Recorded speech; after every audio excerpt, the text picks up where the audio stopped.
D. Maceman, Ginendonic 1025 The Game, broadcasting from the Busy Bee Plumbing, Heating, and Air Conditioning Game Nashville studios, home of the $99 yearly Beehive membership, where the buzz is always about great service. Willie Donick, Derek Mason, Adam Vingan, and David Janes here with you.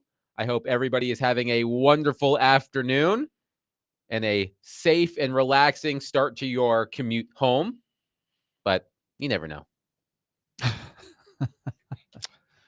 I just got a text. Okay. And I'm not, see, it's just, they try to get you. You know, these little spam things, they try to get you. So this is not an official text to the text line. No. No, it's Driven not. by Wilson County Honey. This is not someone texting you to try to get their comments read on the air. Yes. This is somebody trying to lure you in. Yeah, someone's trying to lure me in. But I'm not going to go for it. I'm not going for it. I'll tell you. Not one bit. I'll tell you a scam text that I get a lot. It's from some number pretending to be a toll.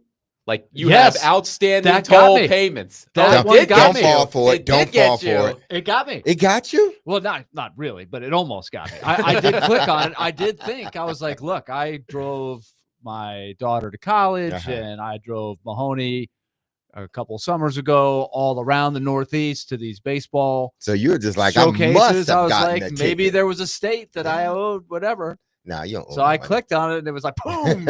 I was like, well, I got to get out of this. What happened? They're listening to you now, Willie. Because they're like, we're going to take your driver's license and we're going to suspend it. And I'm like, come on, take them. More than a decade ago, when you first started getting those calls about your car warranty. When I was living in Washington, D.C., so this is how long ago it was because I hadn't moved to Nashville yet. I remember getting one of those calls. And the person on the other line said something about the warranty and I had to pay this. And if I didn't pay it before I hung up the phone, the offer was going to be gone. And I was young and naive. And I said, hey, if this is true, give me a callback number. Let me talk to my parents who helped me pay for my first car, and I'll get back to you. And I kid you not, the telemarketer, the scam artist, hung up on me. Which they were like, happened. This guy is not an easy mark. He hung up on me. Hey, you showed him. You got to. He hung up and he was like, we had him. We almost had him. I said, I kept on saying, I'll call you back. Let me have your number. No, he was like, if you don't do it before you hang up the phone, it goes away. And I was like, well, I can't do it. Click. Well, he went on. You know, the bad part about it? What's that? They just went on to the next person. Probably. They didn't even think twice about you and not wanting to give up your precious information. No. They didn't care. So that's just one technique to ward off scam artists. Just claim that you have to talk to your parents before you can pay anything, and then they'll eventually hang up on you. So how do you ward off evil fans?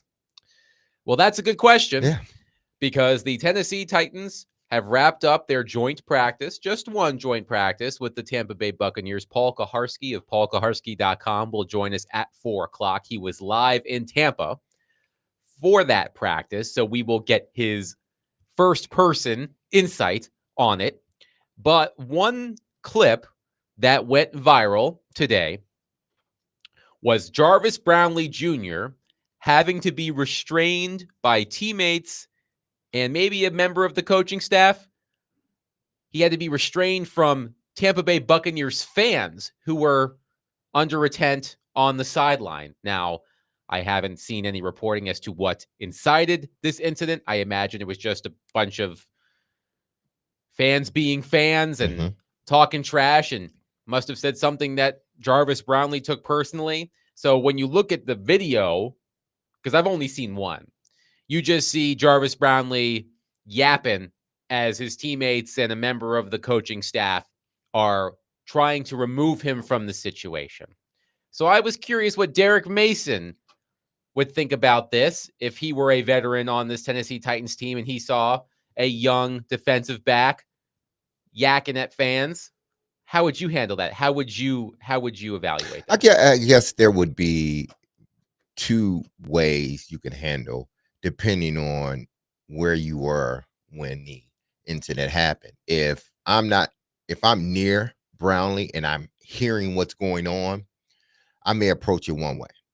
But if I don't, then there's another. But all in all, I think that's something that when it's done in fun, because I've seen guys heckle fans and fans heckle guys, and it's all in fun and they're laughing and smiling. So that you can kind of let go. But when it starts getting into sort of your emotions and you're going near, the fan, I think that's when a veteran needs to come in and say, hey, listen, we don't need it. That's all you need to say to a guy. We don't need it. Pull him away. You don't have to scold him on, what he shouldn't do or should not do. Just, hey, we're not here for that. Let's go. Show him on the field. That's all you got to do. I'm sure that whoever that fan was said some things and they kept saying things. In a minute, they felt they had the attention of Brownlee Jr. and they kept going at it and he went back at him. So, but that's one of those situations where you should, and I'm sure the Titans do, have someone on the sideline behind the players. I know they have them at home when they're here practicing. They have a bunch of people just walking around. They're on staff, making sure no one steps over or say anything out of pocket. And maybe they should have those same people if they don't, behind players, because listen, there are some great fans out there that just love to heckle you it's sort of a sport and they take it in jest. It's not mean spirited. But then there are some fans that say things mean spirited just so they can get a reaction from you. Those type of fans shouldn't be allowed in the building or shouldn't be allowed anywhere near a practice. Now, if you want to heckle and it's all in jest, then fine. Because listen, I enjoyed it as a player. The best stadium that I've ever played in when it comes to fans and heckling is Cleveland. I loved Cleveland because they went at me and I went back at them and we all smiled while we were doing it. And it was nothing malicious. That I can go for.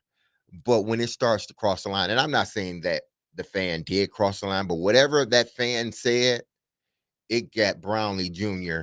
to sort of, get beside himself. But you asked the question, you said, is it good that defensive backs have that type of attitude? I would rather him have that and we kind of, nurture it than to not have it and we're trying to put it in you. If you don't have that, I can't put it in you. At least I know he has it, and now we can kind of work around it. The way I described it, Willie, to Derek before the show was, isn't it a good thing for a young DB to have maybe one screw loose? Maybe not completely loose. It's wiggling a little bit. Just wiggling, yeah. As long as he didn't get in there and go over there was a situation in Major League Baseball earlier this year. Mm-hmm. A guy named Dennis Santana, who is now the closer for the Pirates. He was the setup man at the time. He got into it with some fan. During the game? During the game. He wasn't in the game. He was in the bullpen, I think. Mm-hmm. And he claimed that the fan crossed the line, and he then crossed the line and got suspended for a couple of games. And I don't think fought it. A lot of detail didn't really come out. But like the rule of thumb is always, it's never good to engage. Like if you can hold off and just let it roll off your back, that's always the best way to go.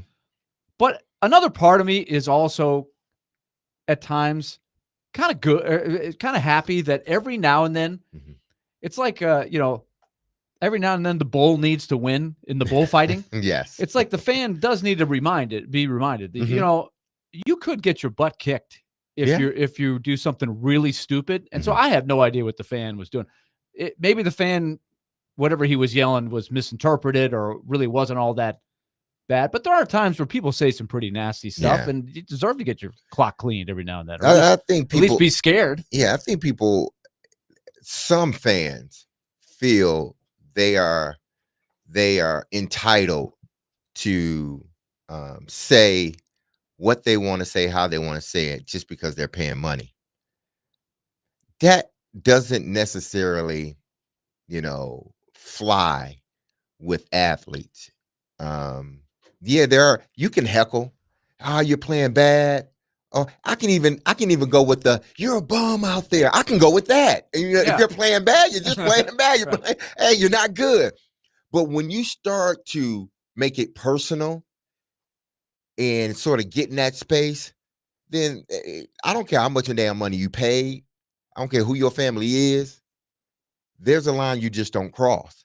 And I think some of the not all, it's not every fan. There is a small section of the fan bases in every sport that feels that because they pay a ticket and they may sit up in the front of whoever, they can say any and everything they want to. And that's not, I mean, yeah, but there may be some consequences to it as well. So, I mean, I don't know what was said in this particular situation. But man, I just, rule of thought is don't even engage, especially a young player, because you can get you're hot out there and you've been going back and forth in these plays and you get irritated. You may have had a bad period, during practice, and then all of a sudden fan gets on you, you just take it to another level. That shouldn't happen at all as a player. One texter on our text line driven by Wilson County Hyundai.com says the video is already trending on Yahoo Sports. Love it. Brownlee isn't taking any crap. That fan would have run like he was in a marathon if they would have turned Brownlee loose. That's probably true. To Derek's point, there are a lot of fans who subscribe to the Homer Simpson way of thinking, which is this ticket doesn't just give me a seat. It also gives me the right, no, the duty to make a complete ass of myself. There are a lot of fans who subscribe to that way of thinking, but we will see if any reporting comes out of this. Again, all we've seen is the video of Brownlee being taken away from the fan area. Again, Paul Kaharski of paulkaharski.com will join us at 4:00. He was at the practice in Tampa.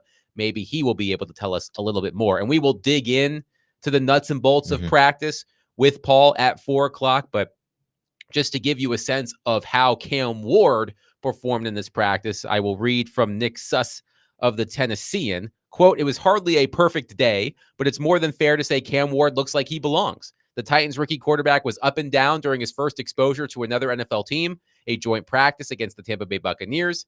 He struggled to connect with receivers downfield in a one-on-one drill that's designed to favor the offense, and he threw an interception on his first rep of team 2-minute offense, failing to get a ball far enough ahead of tight end Chigakonkwo, and instead guiding it into the belly of linebacker Hassan Reddick." Raise your hand if you forgot that Hassan Reddick was still in the NFL, because I don't think he played last year.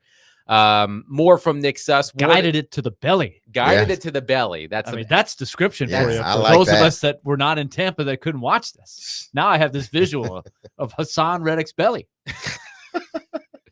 Ward is far from a finished product, Suss writes, but some of his polish is starting to show through. He thrived in red zone drills, guiding touchdowns to Bryce Oliver and Chimere Dike in tight windows after struggling in those drills for the first 2 weeks of practice. He was 4 for 4 passing in 7-on-7 drills, including a crossing route to receiver Calvin Ridley for a chunk gain. So that's just a taste of what Nick Suss of the Tennessean saw at Titans-Buccaneers practice. Again, Paul Kaharski will join us at 4:00. We will get into that more. But Cam Ward had some interesting comments after practice, David James, if you will. Here is some of what Cam Ward said about learning what he can and can't do in the NFL versus college. How are things coming along for you as far as that process of finding out what you can and can't get away with and just getting used to the timing? It's coming along fast, and then especially me with Coach Callahan one-on-one, him letting me know what I can get away with, then also what I can't get away with, and more of it's just the time you get away with it, whether it's third down, whether you're flush out the pocket, you have to make a play. I think that's the biggest adjustment that I'm focused on right now, is just really trying to stay above the sticks. So that was some of Cam Ward after practice today. A lot of texters want to weigh in on the fan-athlete dynamic. Andrew says, Tom Brady is the only player I have ever said mean personal stuff to, and that turd deserved it. LOL. Wow, okay. Dylan on our text line says, there was a UFC fight last year where the losing fighter jumped over the cage and fought someone in the crowd because that fan had yelled out his mother's address, indicating that he was going to that fighter's mom's house and to do something. See, Yikes. it's stuff like that. I don't condone violence, not one bit. But see, stuff like that, when that come out of your mouth, you're basically saying, hey, come over here and punch me in the face. That's what you're saying. I don't condone it. But when you say things like that, you're asking someone, please, can you hit me? I deserve to be hit right now. That's what you're saying. Again, I don't condone it. But when you step outside of the box, because fans know exactly when they're saying things and how they're saying it. Yes. The other thing that I think has increased with the amount of and I don't have any studies to back this up, but I would say that with all of the online betting, the intensity of especially the bets on a particular player to do a particular thing, somebody he does not know at all, like Adam, you did not get enough receptions today, so I'm taking it out on you. Like there's a personal thing because you just lost money or something. I think that maybe increases the chances that somebody just goes nuts. A fan goes nuts, and that puts the player in a tough. It puts him in a tough. But we know that it's the player that gets highlighted in a situation like that. They don't talk about. They don't talk Joe about the fan was mad because he lost $12. Yeah, so and he blew a stack. There you go. Thinking about, Cam and the description that Nick sort of gave us, this is what you want to see now. Not being there, we can't really, see it live and get all the nuances that goes on, during that play and why he did what he did and why, a certain period was bad and the other period was good. But this is what you want to see from your young quarterback. I am predicting that at least today, every sort of note that comes out, every report that comes out about Cam, I think it's going to be possibly what Nick Suss is saying, little up, little down, but it looks like he's progressing. This is what you want to see from your rookie quarterback when he's playing against someone outside of his team. You're going to see your ups and downs. So I'm interested with tomorrow. I know they don't practice them tomorrow. No, it was but just one practice. Saturday, those long balls that they didn't hit or those passes that were underthrown, I wonder if once they get in the game, will he be on the mark then? That's a good question. Matthew from Jolton. The only time I said something personal to a player was the 1 year David Riddich was on the Preds and had to come in after Saros got hurt and allowed one of the softest goals in Predators history. I do not recall the specific goal, but oh my God, Willie, it sounds like you remember that, Willie. Oh yeah. Well, the season changed in that moment because number one, UC Saros was out for the year. Yeah.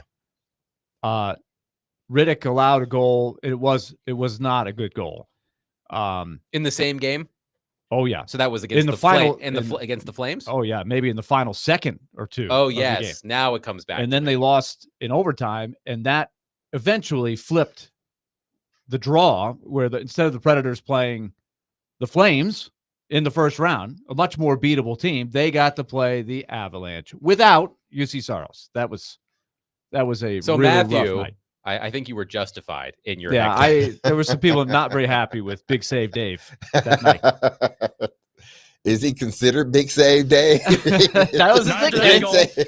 Not that night. He is a great guy, a very fun personality, and to his credit, he has rebounded and done some pretty good things for the LA Kings the last couple of years. But he did not do well as Saros' backup. I think this is a good one to end this segment on. Okay. Alex from Montreal. Back in the day, I drove Gary Sheffield crazy at the Olympic Stadium. Then he hit a game winner and told me where to put it. Rightfully so. Rightfully so. There you go. 615-737-1025. Our phone and text lines are driven by WilsonCountyHyundai.com. Again, Paul Kaharski, live from Tampa, will join us at 4 o'clock. We will get his analysis on what he saw from Titans practice. Matthew from Jolton chimes in. No save, Dave. Not big save, Dave. No save, Dave. But coming up next, it's time to bust out the wide receiver translator because A.J. Brown did an interview with Pardon My Take, and he was asked about the trade from Tennessee to Philadelphia. Now that Treylon Burks is no longer a member of the Tennessee Titans, what did A.J. Brown have to say? And what does our resident wide receiver think A.J. Brown really means? We'll get to that next. 615-737-1025. Speaking of 1025 The Game, Souls for Souls and 1025 The Game have teamed up for a back-to-school fundraiser, Souls for the 615, to provide new shoes for kids experiencing homelessness in Nashville. Help a child in Middle Tennessee step into the new school year with confidence by donating $20 for a new pair of athletic shoes. For more information and to donate, visit thegamenashville.com/shoes. Souls for the 615 is sponsored by Macero and 12 South. Go check them out for handcrafted cocktails, bold plates, great happy hour, and elevated hospitality.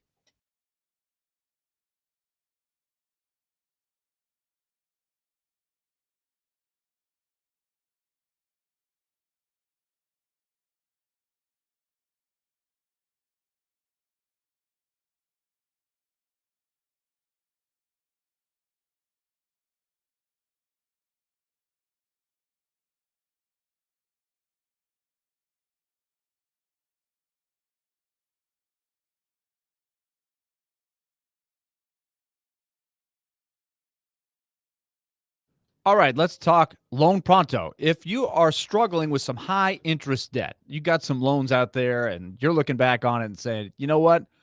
That interest level is hurting my budget right now. You can pay it off in days with Loan Pronto's rapid equity loan through your home's equity.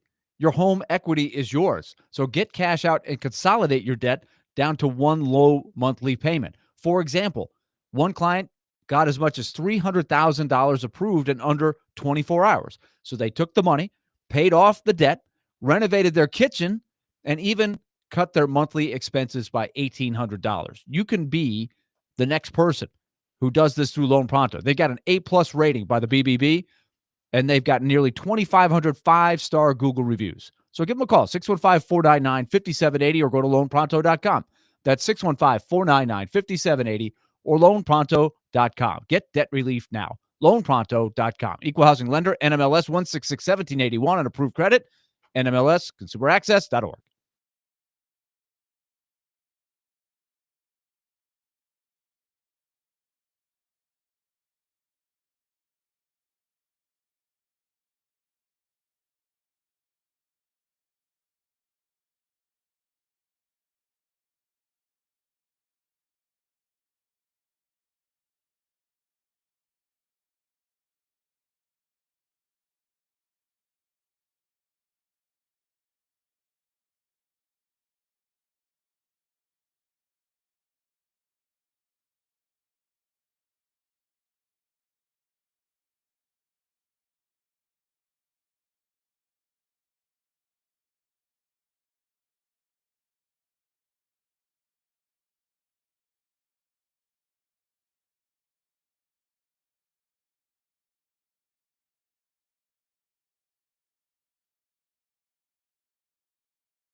big day and everything. You were let go 2 days later. Yep. Did you have any warning, John? Did you have any idea that was happening? Because we didn't. No, I don't think anybody does. Like, you know, it is what it is. And again, I can't say enough of how grateful I am for Amy and the opportunity she gave me. And I know that was probably a hard decision for her. And I respect her for the decision that she made. It was a bold decision, and she made it. And I'm extremely grateful and proud of everything that she did for me and my family in my time here. You know, we had a great relationship, and they made a collective decision to go a different direction, and that's the decision they made. That was former Titans GM John Robinson with Chase and Big Joe discussing his firing a couple of days after A.J. Brown went off on the Tennessee Titans in Philadelphia a couple of years ago. Willie Donick, Derek Mason, Adam Vingan here with you. If you haven't listened to our show before, we have a recurring segment called The Wide Receiver Translator, because, as you all know, Derek Mason played in the NFL for a little bit, was quite good at it, and he speaks the language of wide receiver, which the rest of us don't. So whenever a wide receiver says something, we want to put it through our wide receiver translator. So this happened last week, right? Treylon Burks being released. So I was on vacation. I haven't had a chance to react to it. I don't really need to react to it because it's old news. But looking back at how that trade worked out for the Tennessee Titans, the Philadelphia Eagles received, it did not work. No. It did not work out. The Philadelphia Eagles received A.J. Brown, who has become one of the best receivers in the NFL since then. Meanwhile, the Titans ended up with Treylon Burks, Roger McCreary, Nicholas Petit-Frere, and Kyle Phillips out of that deal. A bit lopsided. A.J. Brown was a guest on the Pardon My Take podcast recently, and the hosts asked him about, hey, now that Treylon Burks is no longer on the Tennessee Titans and that trade is sort of completed, how do you look back on it? How do you feel about it? Here is what A.J. Brown had to say. I don't know if this is a good thing or a bad thing, but it's a good thing for you. Have you seen the completion of the trade from Tennessee to Philadelphia? It might be the best trade the Eagles have ever made, and because they got you and everything you've done. Does that feel at least good to being like, they took a chance on me, they got me, and I basically overperformed to like an insane level in terms of the return? Yeah, I'm grateful that happened. And I like to say, like, I grew that situation in Tennessee. I'm glad this happened because I feel like I was meant to shine, and we needed a big team with a big market, and I think this is the right place and the best fit for me. I am a little sad, for Treylon Burks. I wish he could, get healthy because he's a good kid, and I talked to him numerous times. I got his number, and it just sucks to see it go down like that. Yeah. So that was A.J. Brown on Pardon My Take. In case you missed it, quote, I'm grateful that happened. I outgrew that situation at Tennessee. I'm glad this happened because I felt like I was meant to shine. We needed a big team with a big market, and I think this is the right place and the best fit for me. So it's time for the wide receiver translator. Wide receiver translator. Well, wow. That was a lot. That was a little, but said a lot. Let me say it that way. First, it's funny because I do it sometimes too, and I did it when I was younger. Calling someone in my same age bracket a kid.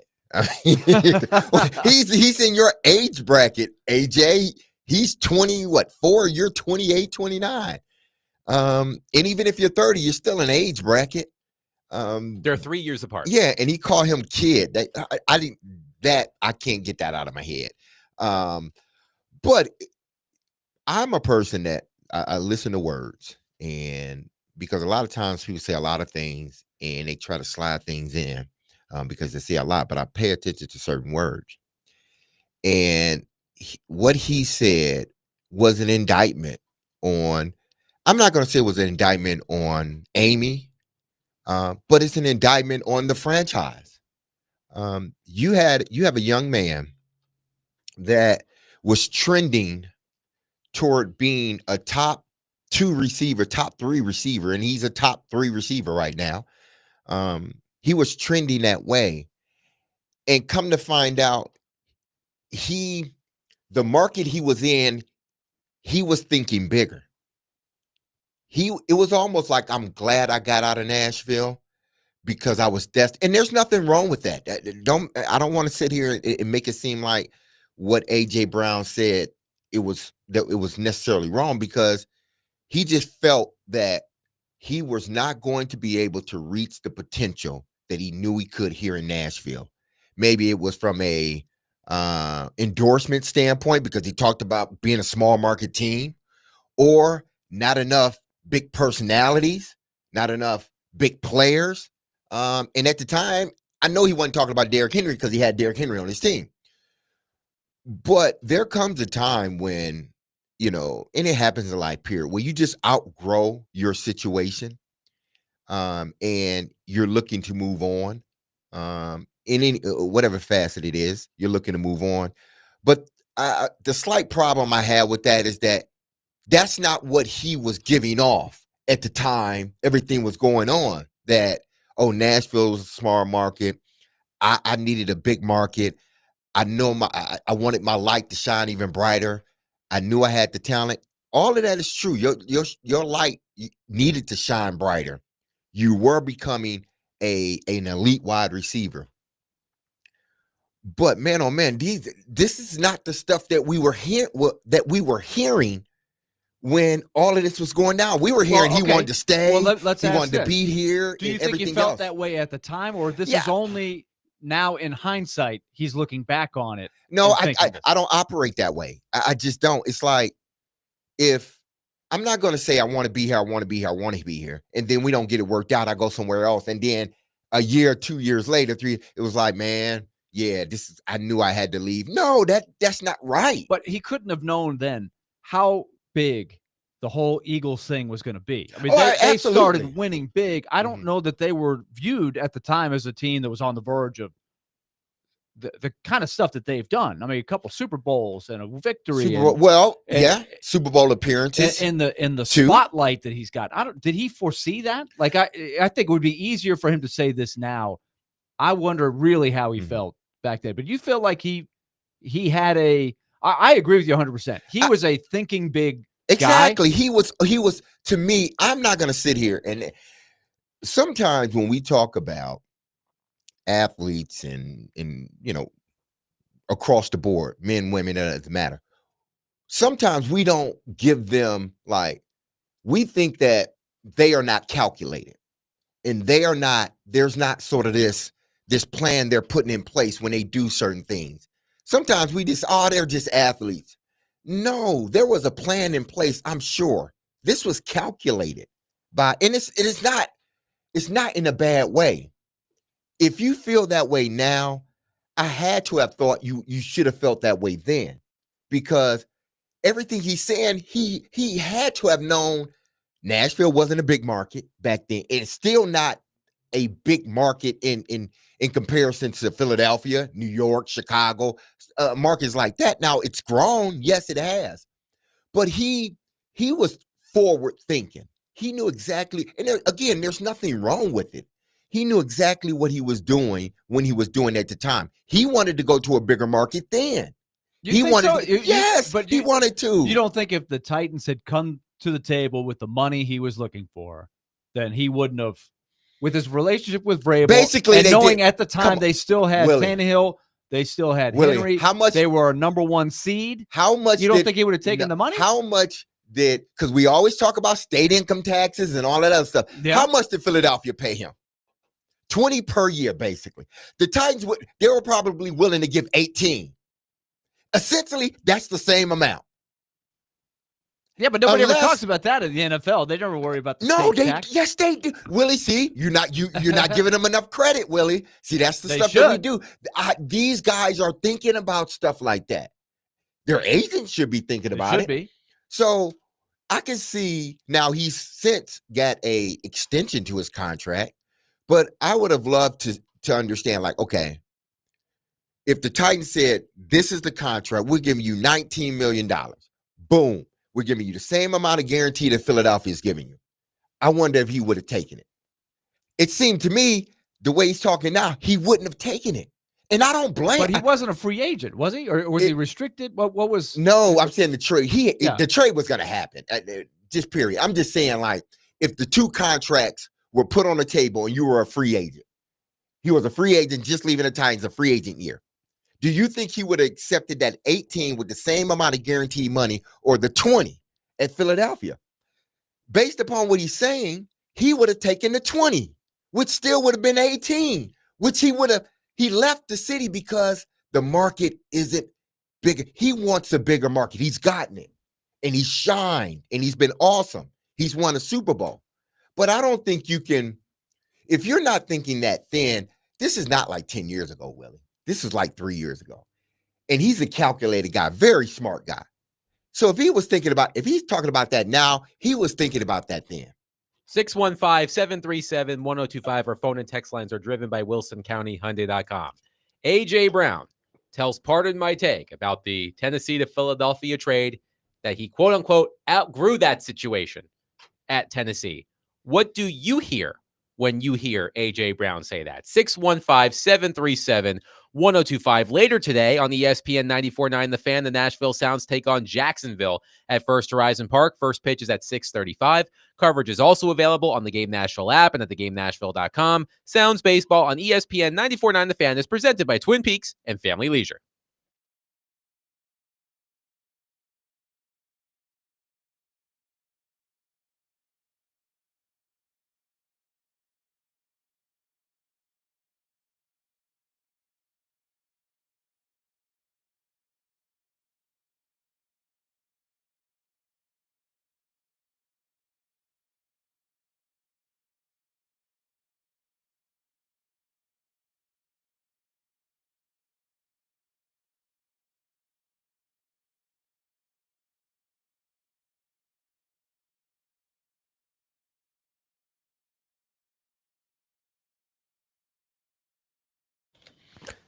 Happy Thursday, everyone. This is Derek Mason, and you heard me tell you about Dr. Lodge and his staff over at Cool Springs MD for some time.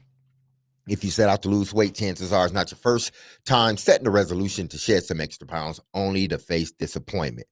But I got some answers for you, because at Cool Springs MD, Dr. Lodge and his team understands the frustration of this cycle, and that is why they offer a different approach to weight loss. Their comprehensive weight loss program is led by Dr. Jeffrey Lodge and addresses the root cause of weight gain with tailored nutrition, exercise, blood test supplements, and more. They will customize a program specific to you and you only. You know how I know that? Because they did a program for me, and I have dropped over 10 pounds, close to 15, but it's about around 12, 10 to 12. But I am reaching my goal, and they can get you to reach your goal as well. So connect with Dr. Lodge at CoolSpringsMD.com today to schedule your appointment for a personalized weight loss plan just for you. That's Cool Springs MD, where your weight loss journey becomes a success story.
big day and everything. You were let go 2 days later. Yep. Did you have any warning, John? Did you have any idea that was happening? Because we didn't. No, I don't think anybody does. Like, it is what it is. And again, I can't say enough of how grateful I am for Amy and the opportunity she gave me. And I know that was probably a hard decision for her. And I respect her for the decision that she made. It was a bold decision, and she made it. And I'm extremely grateful and proud of everything that she did for me and my family in my time here. We had a great relationship, and they made a collective decision to go a different direction, and that's the decision they made. That was former Titans GM John Robinson with Chase and Big Joe last week, discussing the fallout from the trading of A.J. Brown, who was on the Pardon My Take podcast recently, discussing that trade now that it has been sort of completed with the release of Treylon Burks by the Tennessee Titans. And A.J. Brown said, quote, "I'm grateful that happened," meaning the trade. "I outgrew that situation at Tennessee. I'm glad this happened because I felt like I was meant to shine. We needed a big team with a big market, and I think this is the right place and the best fit for me." He goes on to say that he feels bad for Treylon Burks and the way his career is gone. But the key phrase, I outgrew that situation at Tennessee. So what do you hear when you hear A.J. Brown say that? 615-737-1025. Dylan says, "To me, it sounds like A.J. Brown knew he had developed enough and that he wanted to go to a winning team, and he did not believe the Titans were ever going to win." They had just been the number one seed in the AFC. Yeah. Let's not forget about what it was at the time. That's why I think it's interesting. That's why I sort of push back at D-Mace a little bit of, I'm wondering if he says, in retrospect, I had outgrown that situation, or did he really feel like in the moment he had outgrown it? It's not like he asked for a trade, at least publicly. He wanted to get paid fairly. The market was changing. But I remember the reaction by most of us. That wasn't just like when the Titans released Derrick Henry. Now it looks really dumb in hindsight. Like, what were they doing? He just ran for 1,900 yards. But at the time, it seemed like, okay, that's a reasonable decision to make. I think the trade the day after seemed risky, and that's a bold move. But it wasn't like, what are they doing? Because remember, he had acted really childish. He wasn't showing up to this, and he was showing up in a baseball cage, hitting baseballs and kind of implying, I'll just go play baseball. He had missed some games. He didn't blow you out of the water, So let's not forget about how we felt at the time. It's easy to know how we feel today. Again, and that's why I wonder where his brain is. Like, did he really feel that way at the time? D-May says yes. I'm just going by what he said. He said we needed a big team in a big market. I outgrew that situation. We needed a big team, big market. That tells me you didn't want to be there. You probably, whatever contract the Titans would have given you, you wouldn't have taken it. And you were strategically positioning yourself by not, going back and forth in negotiations, at least toward the end, and then the baseball cage and all that other stuff. You basically systematically got yourself out of here. And there's nothing wrong with that whatsoever, because when a team and owner is done with you, they will do the same with you. They will get rid of you as quick as they signed you to that big contract. So I'm not saying, he's a bad guy for doing this, but he understood then that I got to go somewhere else. I'm not sure if he would have become the receiver he is now had he stayed here. That's a fair point. As I'm well as not Derrick sure. Henry was the focal point of the offense. Yeah, Derrick Henry's, and then people say Saquon Barkley. Well, he was there before Saquon Barkley. He was. So his role was already carved out. Derrick Henry was here before he got here. So Derrick Henry role, the offense ran through Derrick Henry. Make no mistake about it. And AJ understood that. Hell, I understood it when I knew the offense ran through Eddie George. You understand it, and you go and about your way. It was working. And it was working. Winning. Yeah. So to me, he understood that if he wanted to leave a legacy on this league, more than likely it was not going to be here because of the way this organization is built. They are built on running a football, really good defense. And yeah, we'll pass the ball if we need to, but we are a grinded out team. It's been that way since 97, and it's that way now. They're just that team. Now, obviously, Callahan is trying to change some things, but when AJ was here, that's who Vrabel was.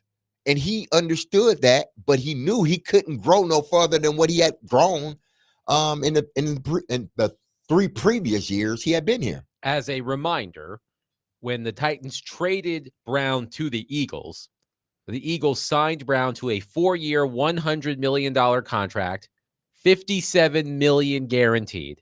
Brown was entering the final year of his rookie deal. Just to remind you about what the contract was, that apparently the Titans weren't prepared to give A.J. Brown when he ultimately was traded to Philadelphia.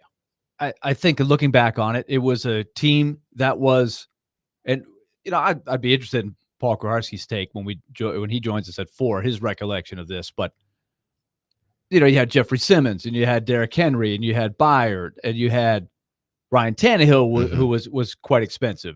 You had guys like Autry. You had a lot of other guys that you had to pay. It was like any winning team, any team that wins for 4 or 5 straight years, a lot of guys get raises, and there's a lot of money accounted for. And I think Robinson was thinking, and remember also the Julio Jones part of this too.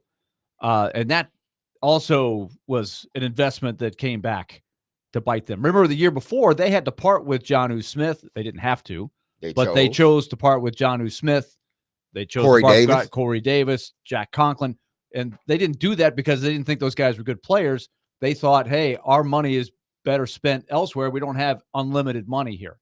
So I do think there were salary cap questions, and his calculated risk was, especially after striking out with Jones, I'll trade him. I'll get a first-round pick who's a wide receiver. We'll replace him. It'll be a lot cheaper. Let's go to Trey on our phone line, driven by Wilson County, Hyundai.com. Trey, what's up, my man? Go ahead. Hey, guys. How y'all doing? Good. I'm good. Hey, Derek, I agree with you. It was calculated. I believe that, you know what I'm saying, they didn't give him what he wanted as far as money. They played with his money. They played him over $2 million. They could have had him for an extra $2 million.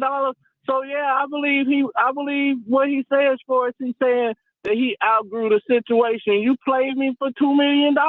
And Derek, it was I don't even think it was the money. I think it was the respect factor.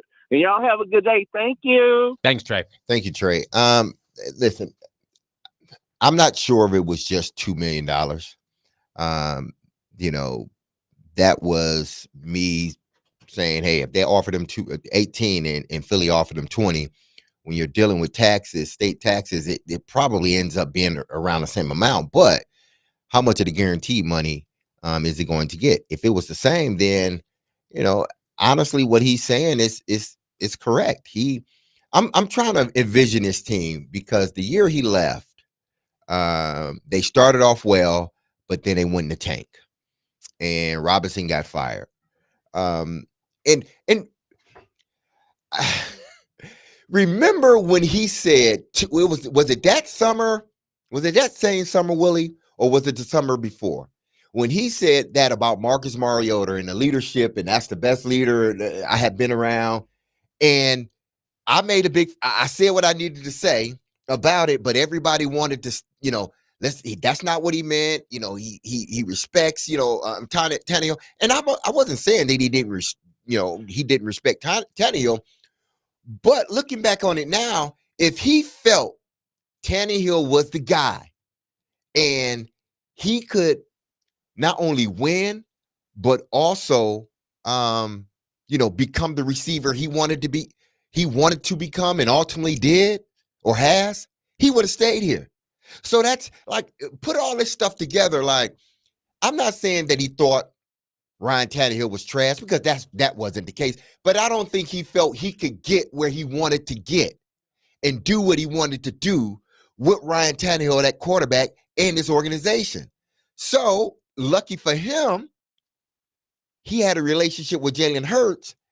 They massaged that whole thing, and his agent got him in Philly where he ultimately wanted to be. You know what the funny part about this whole conversation is? Mm-hmm. We have NFL Network on in the studio, and they're replaying the Super Bowl. They're listening to us. Earlier this year, They're when the listening to Eagles us. just curb stomped the Kansas City Chiefs. But let's go to so one, again, historical perspective, just looking at when things happened, right, chronologically, because I had to look it up just to make sure I had it right. But A.J. Brown, prior to the 2022 season, draft day of 22, this trade goes down. So at the time, they're coming off of being the number 1 seed. Mm-hmm. Then we know how 2022 went. Not so good, right? That was when they had the 7-3 and Robinson got fired and the season went south. But Robinson knew coming on that the Jeffrey Simmons deal had to be done, right? But that still doesn't.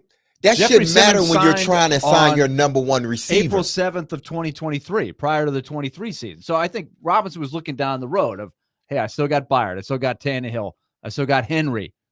I got to sign Big Jeff. Like, there was some speculation. Do they have the money, just physically the money in the tank, right? Because they're not a big cash team, but also the cap space to sign both Simmons and A.J. Brown to big new deals. Let's quickly go to Bob on our phone line, driven by Wilson County Hyundai.com. Bob, thank you for calling. Go ahead. Hey, guys. I could be wrong. I swore that back when they were talking about doing his extension, he wanted like 20, and they had already kind of talked about doing it. But then didn't Tariq Hill or somebody else get some massive contract, and that changed everything? And then he wanted like 24, 25. And there were a bunch of wide receivers that summer Thanks that for the were call, looking Bob. for new deals early. Debo Samuel, DK. McLaurin, who is at the end of the deal he ended up signing right now, and he wants more money, which he probably deserves. Yeah, that was that group. Yeah. Was it Metcalf? Yeah, it was DK Metcalf. We will get back into this because we do have a lot of reaction. 615-737-1025. We're going to bring in Paul Kaharski of paulkaharski.com. He was in Tampa for today's joint practice between the Titans and Buccaneers. We will get his analysis of practice. We'll also ask him about this because, of course, Paul reported on all of it. We'll do that next. 615-737-1025. This isn't just a concert, it's a cause. Trinetics Rock the Cradle helps give fragile newborns a stronger start and keeps moms close when it matters most. With Tim McGraw live on stage and your support behind every beat, Ascension St. Thomas is turning music into healing. Tickets are on sale now at rockthecradlenashville.org.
D-Mace, Finnegan, and Donick 102.5, The Game, broadcasting from the Busy Bee Plumbing, Heating, and Air Conditioning Game Nashville studios, home of the $99 yearly Beehive membership, where the buzz is always about great service. Willie Donick, Derek Mason, Adam Vingan.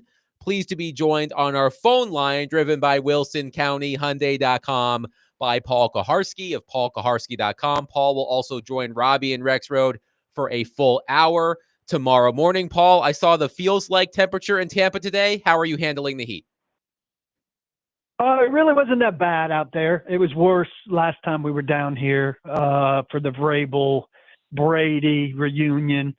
So they've got a giant Bucks flag that hangs over the field. It wasn't flapping too much, but it was moving a little bit, which made it overall bearable.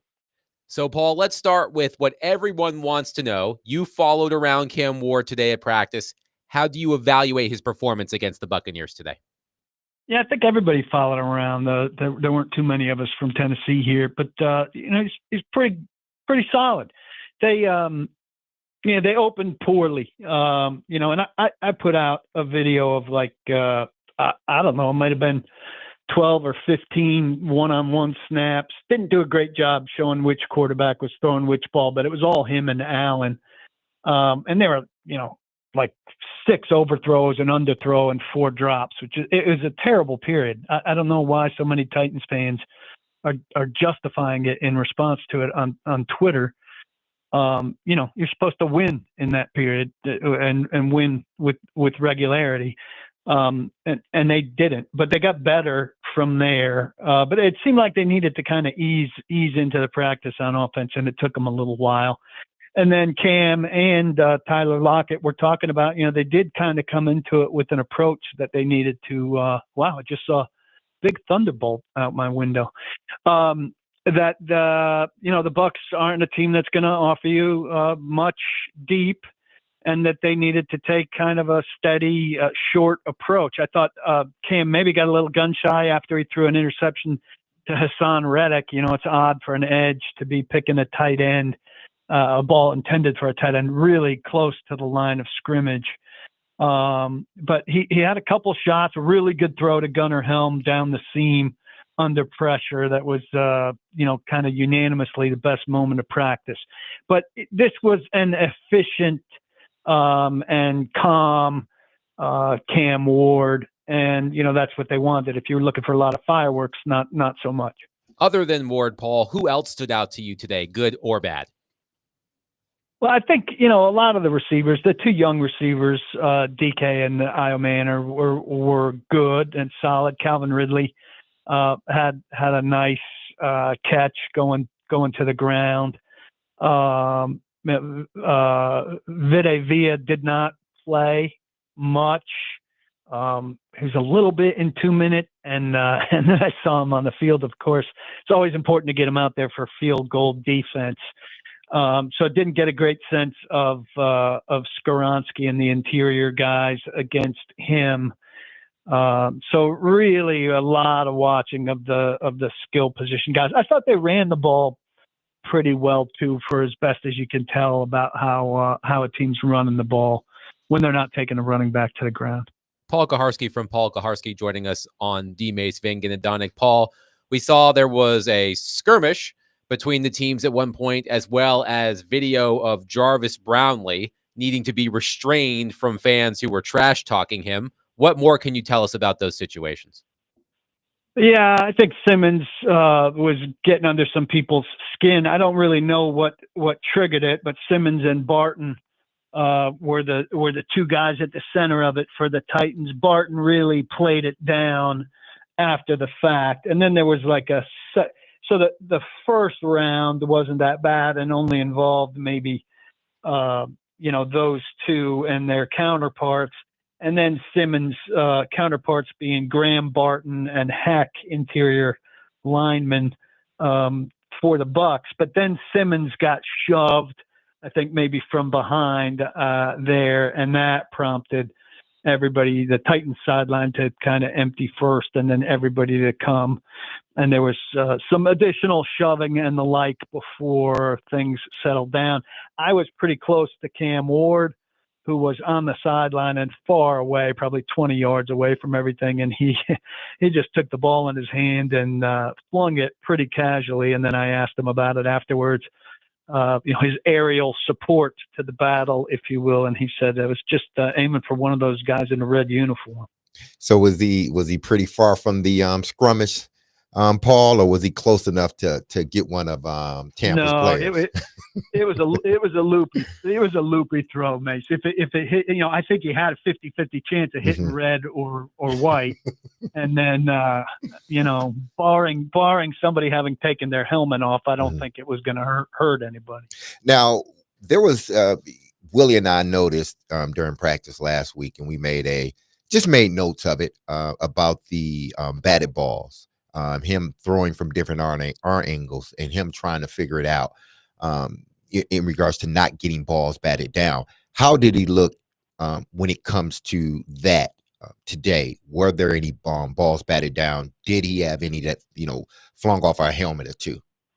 Yeah, I don't remember any, and I could have missed, but he went through that patch 3 or 4 practices where there were a bunch, and I think it's kind of settled itself down. And he was defensive about it, when we asked him about it. I've thrown sidearm for a long time. Some balls are going to get batted, tipped, some aren't. And, didn't say, at this level, I need to be a little bit more conscious of it. They could be more costly or anything like that. And I think that's definitely the case, The older you get, and now you're at the top level, skimming a ball off a guy's helmet or getting them batted down more often, they're more likely to turn into deadly plays for you. But he really went through a patch there. I think he had like 7 in 4 days or something like that. Don't hold me to the numbers. And since then, I don't remember one. So maybe it's something we're going to see in patches. Or maybe it's something he has made a conscious effort of avoiding, or maybe the defenders just haven't been in those spots. But it hasn't been a thing. It wasn't a thing today. Now, you talked about the interior, Vita Vea not practicing much, so we don't know how much, they were getting work, but not work that they would have gotten had Vita Vea not been out there. But the 2 edge guys, Moore and Latham, how did they do? Because the last day here, I thought the offensive line did a great job, especially in the 2-minute. We hadn't talked about them much, which is a good thing. But how did that translate into what they were doing today? Did those 2 guys hold up? Well, we're talking about getting it out quick, and Lockett and Cam talking about kind of coming in with that plan. I don't think the Bucs edges really had a chance to be very influential in terms of pass pressure. Because of the way the Titans were operating, being pretty quick, a lot of slants and a lot of checkdowns. I think the ball was out of his hand pretty quickly. So I didn't really feel like Cam was at much risk, but I can't say that the tackles were doing excellent work. I think the timing of the offense was working in their favor, and they were making a conscious effort to get the ball out. And that's what I was going to ask you about this offense now, because it wasn't like that last year. It seemed like they were trying to take a lot of big shots last year. Maybe that contributed to the sacks. But do you see them now making more so of an effort to get the ball out very quickly? Well, Lockett in particular made it sound like it was about the Bucs. That the Bucs, you got to find spots in the zone against the Bucs that they'll drop and set pretty quickly and be coming at you. So he made it sound very team specific. I think Brian Callahan's smart enough, and this team is talented enough that I would hope in certain regards, Derek, that they're doing things that are going to be team specific and game specific. We go on the other side of the ball and talk about Kevin Winston. Are we going to see big nickel packages? Well, I think against certain teams, you should see big nickel packages based on who they're lining up on the slot. And in other games, I think it'd make more sense to see heavy Roger McCreary. And so I would think that they're going to package up, and, some games we're going to see not that many shots, and other games they'll probably scheme some things up that they think they can create time for. Paul Kaharski is with us, paulkaharski.com. And Paul, I was reading your recap of the drills, and you mentioned it a little bit earlier, the one-on-ones. You felt like there were too many balls that weren't complete when you got a lot of space out there when it's one-on-one. How would you grade Cam Ward's accuracy in general, and how do you project his accuracy going forward? I think he's pretty accurate. I think it's all based on the timing. Again, nobody wants to hear a reporter fussing about the glare and the positioning and all of that. I didn't do a great job keeping track of when Cam was throwing and when Allen was throwing today. I didn't do as good a job as I should have on that. But I think there was maybe a little bit of a degree of tightness and tempo problem for him and everybody early, and that maybe was a sign of a young team today. But he puts a lot of balls on the spot, generally speaking. Now, they don't, sometimes a guy like Brownlee or Baker will make a play on them because they're pretty good corners, I think. I think Baker's kind of a guy that's going to emerge as somebody worth taking note of. And McCreary, too, we know about. And I think sometimes he misses. But I don't think accuracy is one of his big things. I do think once in a while, Willie, on the deeper stuff, he's late and short, which is something that Derek would be. Derek's been out there a lot. I'd be curious if he agreed with that. But, the first ball at the stadium, he had Ridley deep to the right, and it turned into a touchdown. He got the ball there, but McCreary got turned around, and, I think they would have liked to have seen him hit Ridley, in stride without him stopping. I wrote a piece about them grading throws. You want an A throw there where the guy runs onto it and doesn't break stride, and he got a C throw that made him stop and turn and wait for it. Now, it's a touchdown either way, but in a tighter situation, you need an A ball there, not a C ball. Which one of the rookie wide receivers, and I'm not just talking about today, which one has stood out to you the most when DK and Io Manor? I think Io Manor can do more.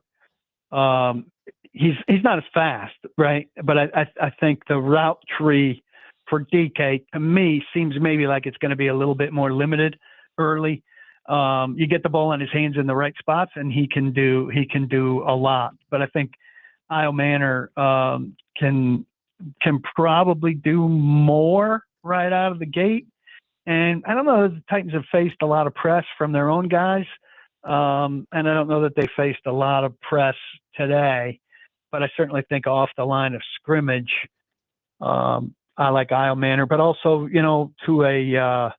to a layman's eyes, maybe it's just that the bigger guy seems more capable in the first, 5 or 10 yards than the sleeker guy. And I think it's going to be nice to have both of them, but I also think, I'm encouraged by both of them, but I think the odds of getting big production out of 2 fourth-round picks in the same year with a rookie quarterback are probably pretty low.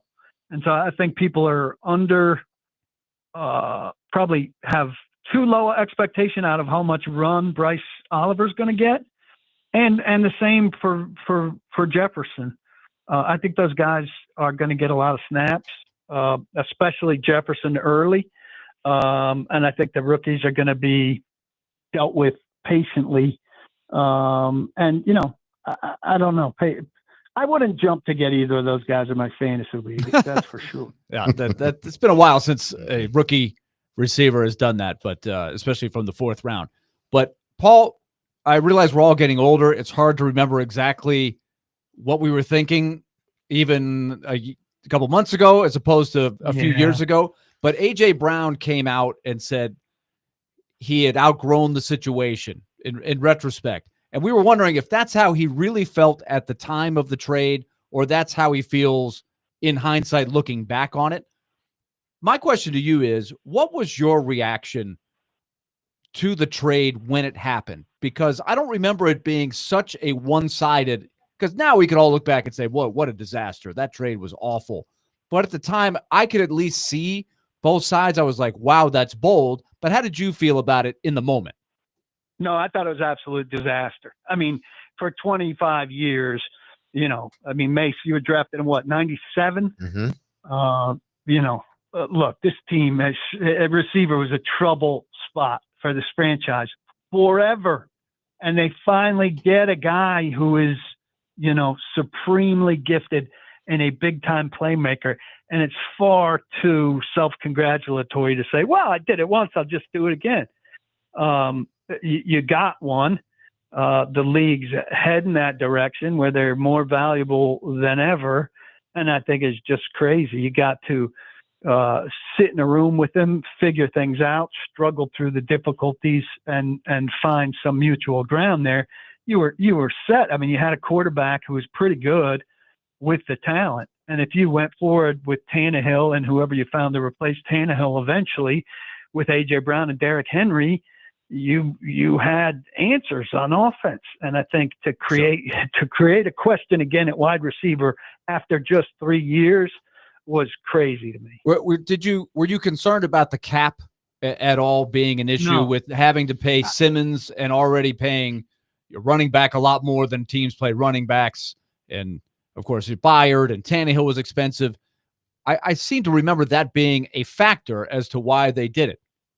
I believe the cap is absolutely real, but I think that you figure out a way to pay your top guys. You're saying they just deal with it, just get it done. Figure it out with everybody else. Right. You figure it out with everybody else, but you've got to keep your star guys, your star marquee guys, and this team doesn't, had gone through stretches without star power, and they backed down to a guy who was being nasty. Look, at the same time, and these guys haven't panned out the same way, but you had Deebo Samuel, you had McLaurin.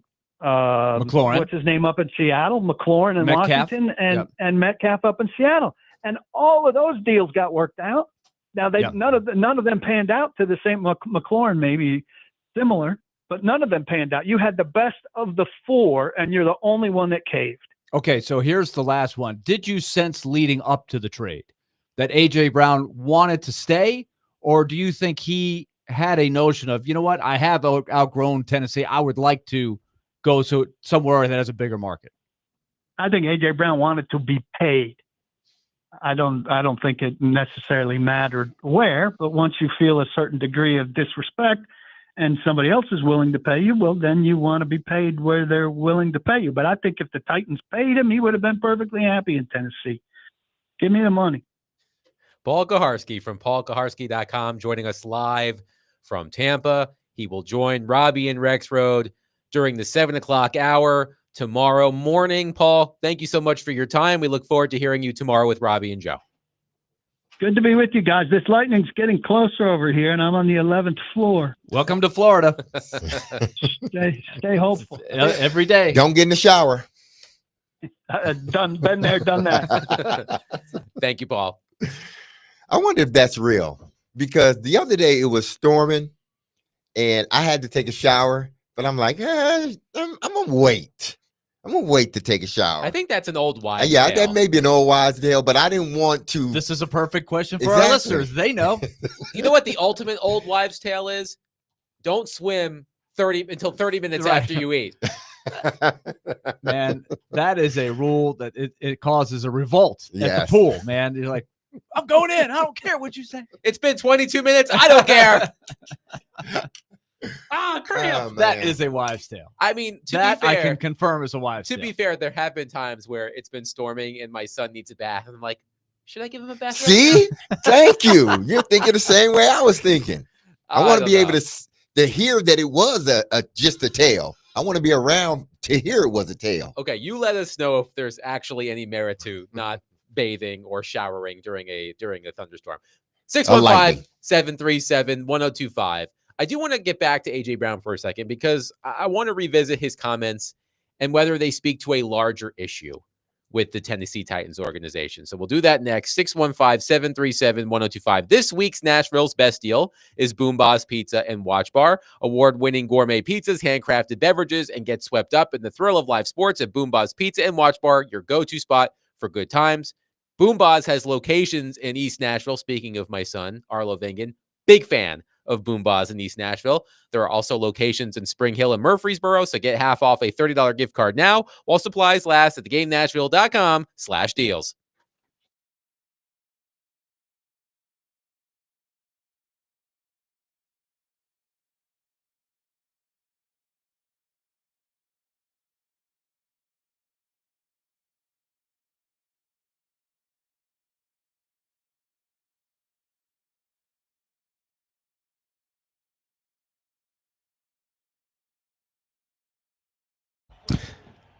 Derek Mason here, and if you've injured yourself in a motorcycle accident, go to lawtigers.com for your free case evaluation. Even if your accident was months ago, you have nothing to lose by calling Law Tigers for a free case evaluation. Insurance companies want to pay out as little as possible, or better yet, nothing at all. Law Tigers make sure you get the compensation you deserve and doesn't get paid until your case has been settled. They understand how much your bike is worth to you and will help you get it all repaired or better yet replaced. Law Tigers is the resource the motorcycle community turns to when in need. So whether it's to support an event or if they see you broken down on the side of the road, with Law Tigers, you'll never ride alone. So call 1-800-LAW-TIGERS or visit lawtigers.com. Law Tigers is powered by Freeman and Fusen, and you can find them in Nashville at 2126 21st Ave South. That's Law Tigers, Tennessee's motorcycle lawyers.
I don't know if this is a good thing or a bad thing, but it's a good thing for you. Have you seen the completion of the trade from Tennessee to Philadelphia? Might be the best trade the Eagles have ever made, and because they got you and everything you've done. Does that feel at least good to being like, they took a chance on me, they got me, and I basically overperformed to like an insane level in terms of the return. Yeah, I'm grateful that happened, and I like to say like, I grew that situation in Tennessee. I'm glad this happened because I feel like I was meant to shine, and we needed a big team with a big market. And I think this is the right place and the best fit for me. I am a little sad, for Traylon Burks. I wish he could, get healthy because he's a good kid, and I talked to him numerous of times. I got his number, and it just sucks to see it go down like that. Yeah. That was A.J. Brown on Pardon My Take. By the way, Andrew texted earlier, Derek. Yes. D-Mace crashing out on the kid thing is the most Larry David thing I've ever seen him do, and I'm here for it. Somebody feels me. Yes. Quickly, Randy is on our phone line, driven by WilsonCountyHyundai.com. I think he wants to comment on the old wives' tale, showering when it's thundering and lightning out. Randy, go ahead. Yes, it is. It's surreal. It's not an old wives' tale. You can be zapped by it. Okay, good to okay. know. All right. Thank Well, you, this Randy. is the shower thing, not the swimming Exactly. after the Not eating, the right? yeah, not the swimming. Have after we the concluded that is? I think that may completely a have myth? been.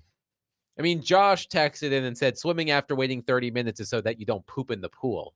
What? What? I don't I thought think- it was always about cramps. Yeah, I can see cramps. Yeah. Josh, you need to control your bowels, my friend. Yeah, First man, of all, what are you did eating? anybody really enforce 30 minutes? 30 minutes is a It's long also time. like 15 time. minutes Dude. I could see. I know that summer is near its end and pools are either starting to close or they have reduced hours. But the other thing, other than the wait 30 minutes to eat old wives' tale, is the shower before entering the pool. Raise your hand if you actually do that. I see no hands. Oh, shower before entering the Shower. pool? It all depends on. It all depends That on. never happens. It all depends on what I've been doing. Like if I've been running around all day. The pool is the shower. No, There's it's not chlorine the in there. shower. There's No, chlorine I'm in there. getting in the shower first, rinsing off, and then I get in the pool. Okay. I have done it. I have Man. done it. But I have not always done It's merely a suggestion. It's not a rule. It's merely a suggestion. But so you heard the clip from A.J. Brown on Pardon My Take, how he quote unquote outgrew that situation in Tennessee. And we did get a texter. I want to make sure I find this texter. Gunner on our text line driven by WilsonCountyHyundai.com said, "Can we please get over this A.J. Brown junk? It's in the past. Who cares anymore? Let's talk now. Good grief." All right, Charlie Brown. But I'm wondering if A.J. Brown's comments speak to a larger issue with the Tennessee Titans and how they are perceived around the NFL. And I know that the Titans have struggled over the past 2.5 years, which is putting it delicately. But there was not too long ago a 6-year stretch when the Titans were one of the best teams in the NFL. Between 2016 and 2021, the Titans won 59 games. Here are the only teams in the NFL over that stretch, 2016 to 2021, who won more games than the Titans. The Chiefs, the Patriots, the Saints, the Packers, the Steelers, and the Ravens. That's it. So I know things haven't been going well recently, but I'm just wondering, and we were talking about this, Derek, and this was the point you were making earlier about a bigger market. A.J. Brown said that. He wanted to go to a bigger market. Like, I'm wondering if those comments speak to a bigger issue with the Titans and how they're perceived. I hope it doesn't, but unfortunately, I think it's partly true. Just look at the way this team has been covered. Even when they had Derrick Henry, and he was doing what he was doing, I don't think this team was covered in such a way that they became, darlings of the NFL or, the NFL world. No, I think they still were, facets of the NFL fan base that probably didn't know much about the Titans and probably still don't know much about the Titans. And this is something I'm sure they have been fighting since 1997. We went on a historic run when you're talking about Nashville sports for a period of time.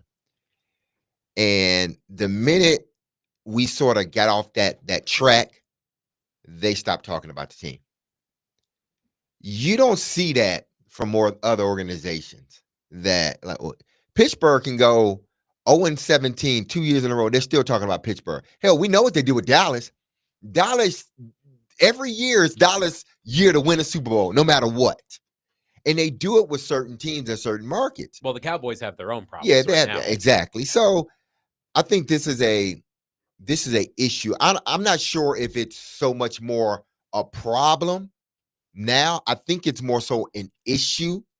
And I think they've been working very hard to try to change sort of the perception. That's why they went out and got big name free agents to try to bring them in, to try to change sort of, the perception of coming to Nashville, playing for the Tennessee Titans. I mean, I'm sure the Nashville Predators went through it for a minute too.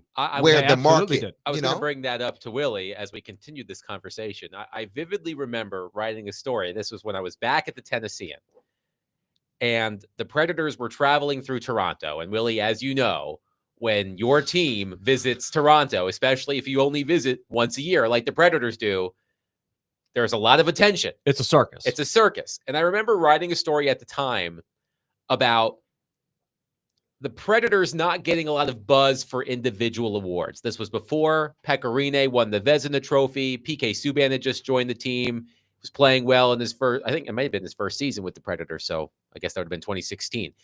But I remember talking to David Poyle about it. And David Poyle, along similar lines, said, hey, when you play in Nashville, it's harder to get attention.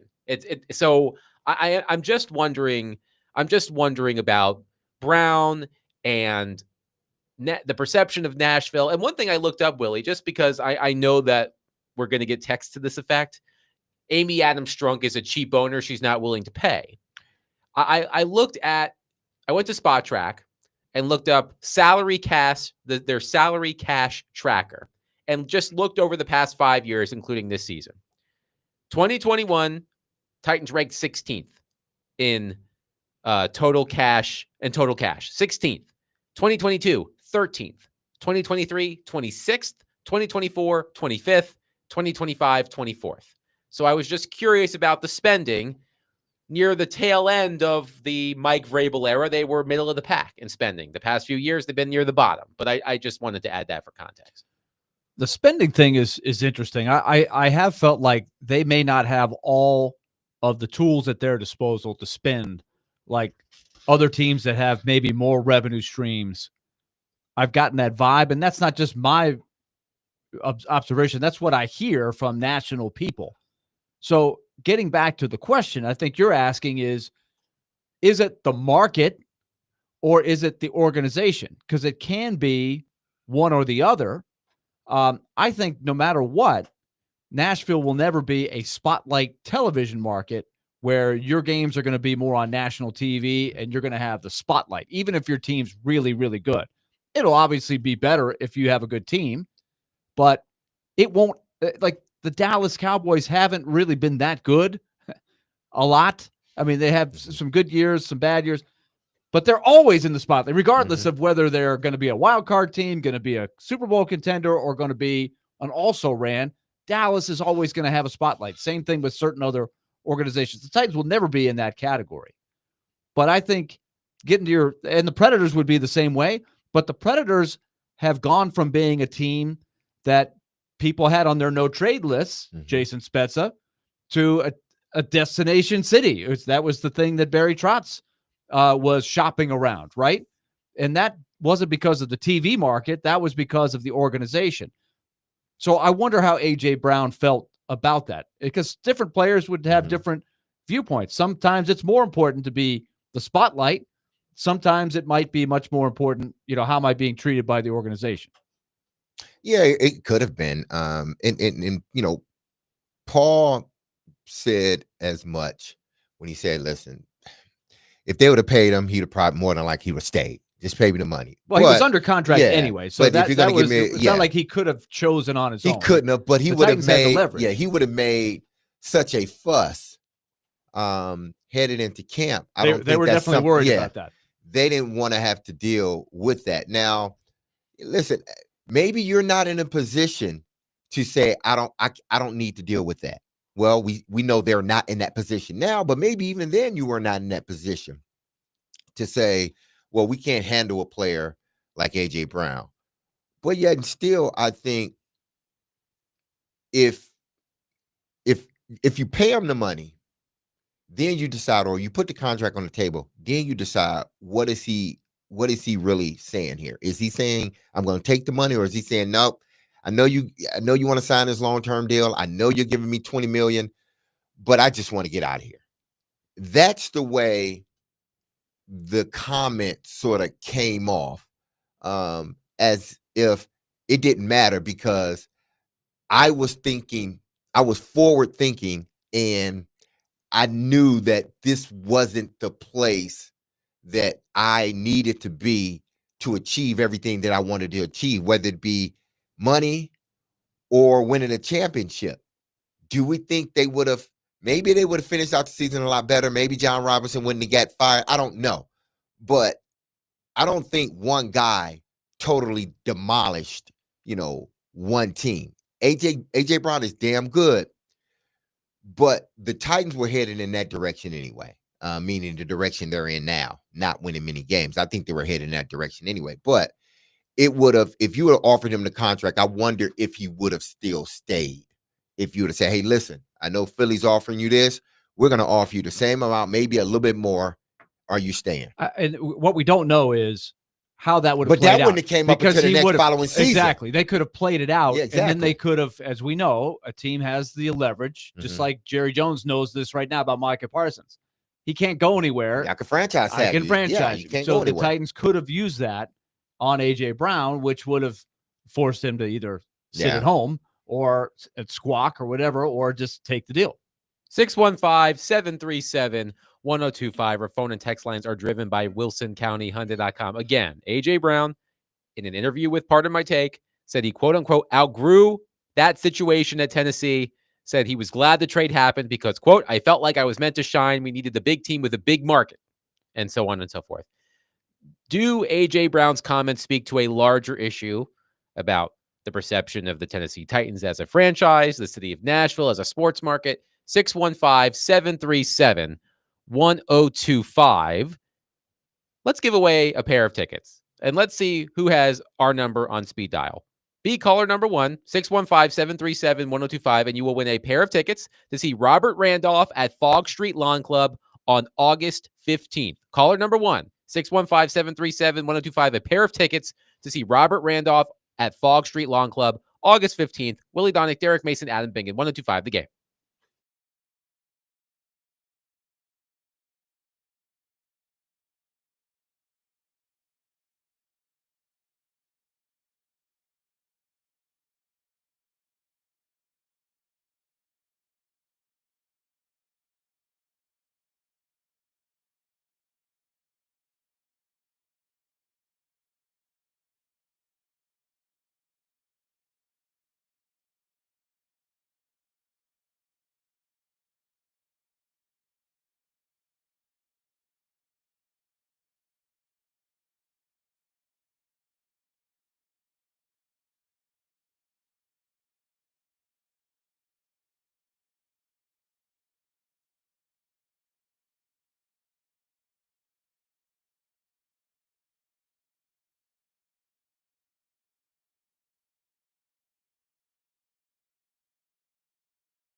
D. Mace, Vingan, and Donick, 1025. The Game, Willie Donick, Derek Mason, Adam Vingan here with you.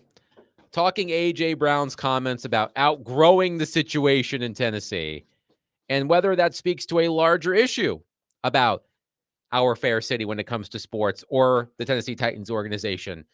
You let us know. 615-737-1025. Let's go to Dylan in Nashville on our phone line, driven by WilsonCountyHunter.com. Dylan, thank you for calling. Go ahead. Hey, guys. Appreciate you taking the call. I really just wanted to, A.J. Brown back in 2023, he actually mentioned that he would have stayed in Tennessee for $22 million. So realistically, I'm with Paul Kaharski here. I think if you had just shown him the money, he would have never gone to Philadelphia, never had the experience of that bigger market. And Nashville, especially with the new way that they're headed with the stadium, the way the city's going in general, I think he would have been a key marketable piece for the Tennessee Titans organization. And that's a huge miss for the Titans. They have not had a wide receiver since Derek Mason. So I'm glad that you're on the show taking this call, man, because get some good insight on it. But I appreciate you guys taking the call. I'm going to hang up and listen. Thanks, Dylan. Thank you, Dylan. Was the stadium already set in place during that time? Had they already decided that they were building a stadium? I think they did at that point. They had already decided. They hadn't had all the particulars, but the stadium was going to be built. Am I right with that timeline? It was in April of 2023 when the Metro Nashville City Council approved the money to build the stadium. Okay, so it was in the works, it but was not in the finalized. Works. Yeah, not finalized in the works. So, I mean, whether it's hard for me to say because I've been in that situation and I've seen guys in that situation where, the team that drafted them, you want to do whatever you can to try to make a deal work out. And if it don't, then obviously you got to move on. So I'm not saying that he didn't want, like if the Titans, and that was the thing. I wonder, had the Titans put a contract on the table and Philly had their contract before the trade, I wonder if AJ would have just said, and his camp would have said, we want to sign this deal. If that deal was, because we don't know if the deal was in place or not, the $22 million or $20 million in place. We only know what, Philly ended up giving him after the trade. But if there was a contract like ready to sign, would he have signed it? Because he still didn't have to sign the contract just because they put it on the table, because he still had another year left on his deal. So there could have been a contract. He probably was like, no, I don't, that's not enough. So there's something that needs to be done, either a trade or I may hold out. It's too bad that John Robinson was hamstrung with his situation, that he couldn't go through some more detail on that. I think we all would love to have known if there was a deal on the table. Yeah, and I'm sure they had offered something, right? Because obviously, as has been pointed out, the market for wide receivers was just about to change. It was starting to change. And so I think John Robinson had a budget for what he thought it was going to take, and then he realized this is going to take a lot more, and I'm not willing to go there. I've remember him being on the record saying that he had a value in mind for what A.J. Brown brought based on the old system. A.J. Brown and Terry McLaurin and Deebo Samuel was saying, no, we're going to change the thinking of what a premier wide receiver is worth in today's NFL. And they won that.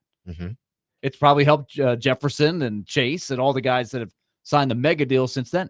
One texter says, I'm 25 years old and a lifelong Titans fan. And from what I can remember, it's always been like this lack of coverage in the sports media. No one ever talking about us. I mean, we get the number one pick, and it's the least amount of coverage over the first number one overall pick ever. And it's not even close, to be honest. I don't know if there is any crazy conspiracy theory going on about us or what. And it's crazy because when Nashville hosted the draft, it went amazing for the NFL. Such a great turnout. So clearly Nashville can be an amazing sports town.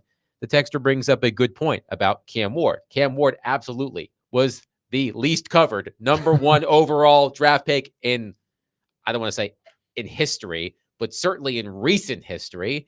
And it makes you wonder if the Dallas Cowboys had the number 1 overall pick. Say what you will about Cam Ward and the reports of him coming out of college and whether he was truly a number 1 overall pick quarterback. You know that if Cam Ward had been drafted number 1 overall by the Dallas Cowboys, people would be talking about Cam Ward. I mean, that's just the nature of being in Nashville. I think someday when they play back that tape on ESPN of the first 5 minutes after Cam Ward was picked, people are going to be going, what was going on? You know, that maybe Shedeur Sanders will become a story. He gets the start for in the first game, but that was really, they shortchanged Cam Ward for sure. Yeah, but was that more about the market that he was being drafted into or the circumstance in the draft? You know, because you had, I mean, this was probably, I'm thinking about previous drafts. We haven't had what happened this draft ever happen, I don't think. When a guy, like, everybody is predicting him to be at least a first round. With Shedeur Sanders. Yeah, with Shedeur Sanders. I'm not even saying a top 10 pick, but everybody, he's a first rounder. And then when it doesn't happen and he slips further and further down, then it takes the attention off the number 1 pick and it puts it solely on this, you know, one individual that's been polarizing throughout this whole process. So I think part of it probably was the market that you're in, but it doesn't help when someone else is more polarizing than the number 1 pick, and that was Shedeur Sanders. One texter says, AJ wanted to be in Philly before the trade. He was working out with Hurts in the offseason. He seems like a player that only plays hard when everything is going right. Casey in Gallatin says, guys, I remember the situation fairly well, and I think it was clear that he did not want to be here. I don't believe even if the Titans would have given him a few $1 million a year more than Philly. I think that leads to what Paul said about the disrespect thing. Is it disrespect because they didn't want to give you the money up front, or did they say something within the meetings that put you and your camp off? What was it? Because, you know, these are things that you hopefully are not affecting the GM and everyone else that has to sign these contracts now.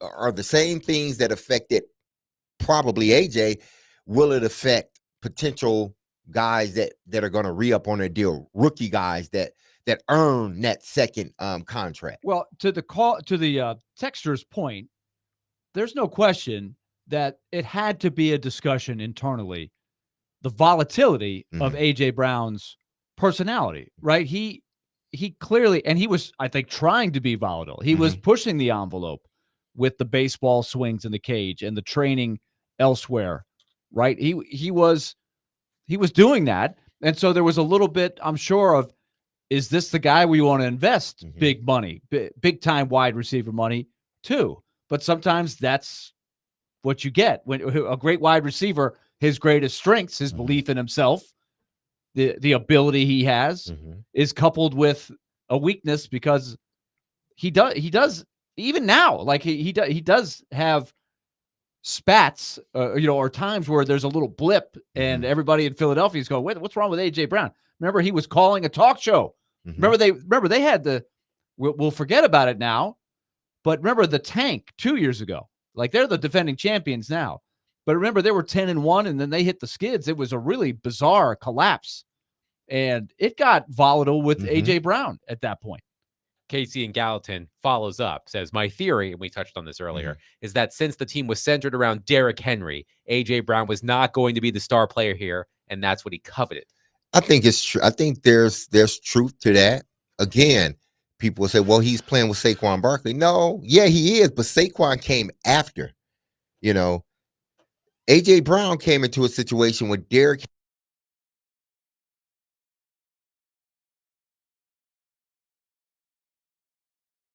purposely go out and get him, and they build the passing game and majority of the offense around his ability to make plays. And then just so happened the next following year, they get, was it a year or 2 years? It was 2 years later, they get Saquon Barkley and they win a Super Bowl. So I think he understood his time here, albeit it was really good but short. he knew that where he wanted to be in his career, he wasn't more than likely he probably wasn't going to be able to attain those things. And maybe the Super Bowl was a part of it, but I'm sure the individual accolades and the money, he felt that he wasn't going to get here, so he had to go somewhere else. And essentially, you forced your way out of a situation you wanted to get out of. And there's nothing wrong with that. If you felt you needed more money and you wanted to be in another market, if they're willing to trade you, so be it. 615-737-1025. We will continue to take your thoughts on this.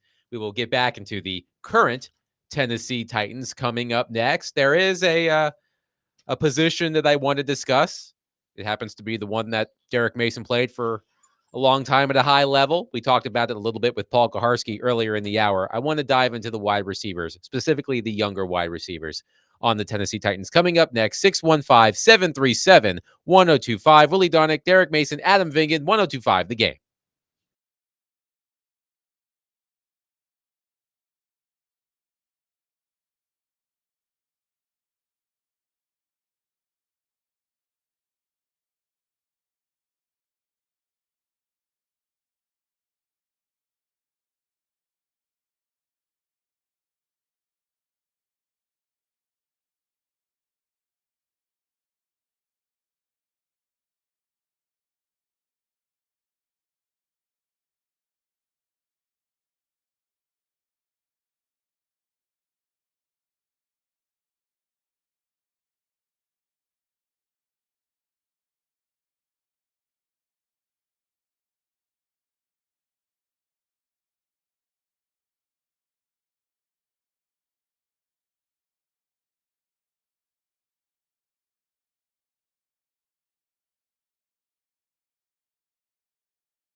D-Mace Fenganadonic 1025, The Game, broadcasting from the Busy Bee Plumbing, Heating, and Air Conditioning Game Nashville studios, home of the $99 yearly Beehive membership, where the buzz is always about great service.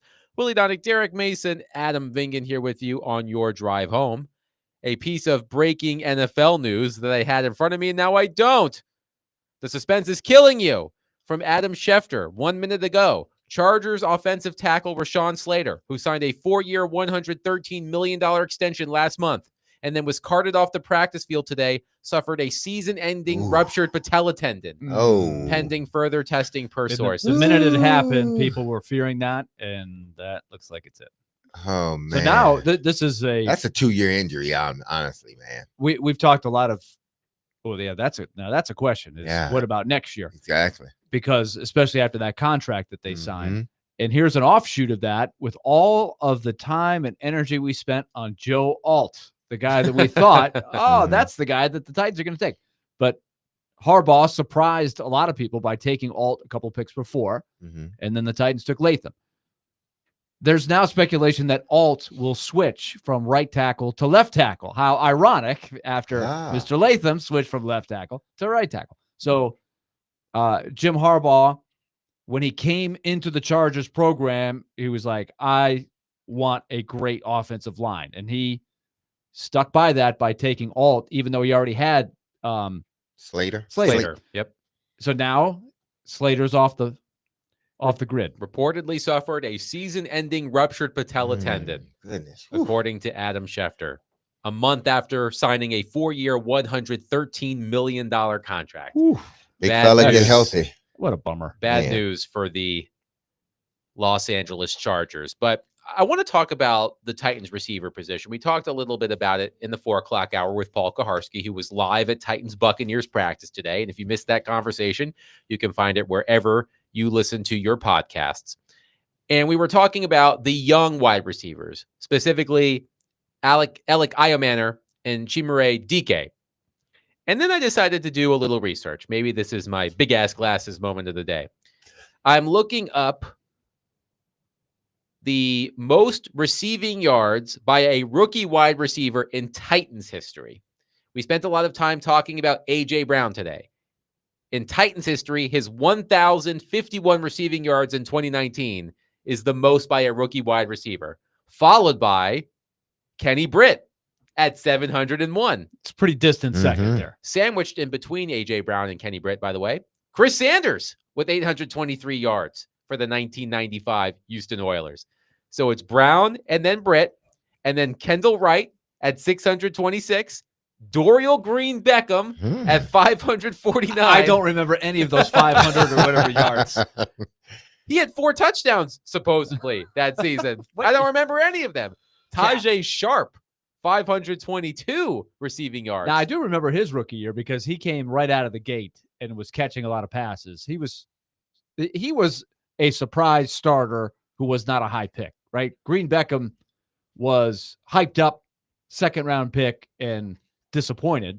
So I don't think we remember him having that many yards that first year. No, the fact that Dorial Green Beckham had 4 touchdowns his rookie season, I've completely. It's like the Men in Black thing that wasn't your memory. Good, that was not a good Titans team. But what year was that? That was 2015. 15. So that was they earned the first pick in the draft in 2015. Yes. So we should temper our expectations for Iomanner and DK. Then I was reminded of what Mike Borgonzi told Jeremy Fowler of ESPN when Fowler came to Titans training camp.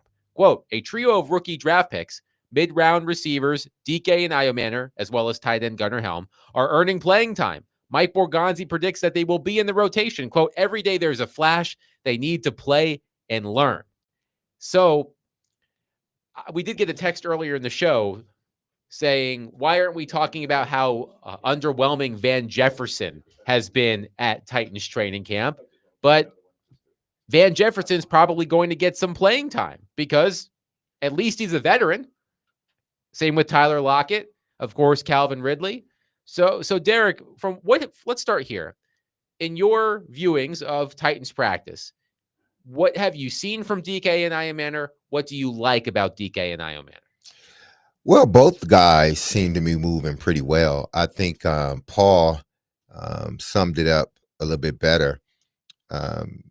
DK is going to be sort of their deep threat. Io Manor is more of the route running individual. He's a guy out of Stanford that's used to playing outside, used to playing inside. Everybody knows him from his big game against Travis Henry. I mean, not Travis Henry, Travis Hunter. Travis Henry was a player, but Travis Hunter, where he had over 200 yards, 3 touchdowns, somewhere around those stat lines. But I think they're coming on slowly. I think they're learning at a rate that it seems like the coaches are satisfied with. They understand that in order for this offense to grow, because the 3 starters right now, Ridley, Lockett, and Jefferson, combined had just under 2,000 yards and I think like 8 touchdowns. And you're talking about a trio of wide receivers. You need more than that. You're going to have to get more than that. And the bad part about it somewhat is, even though I think Lockett is still a solid player, he's on the back end. And then we don't know what Van Jefferson, even though I like Van Jefferson, he's had, injuries in his career. He had a great second year, I think.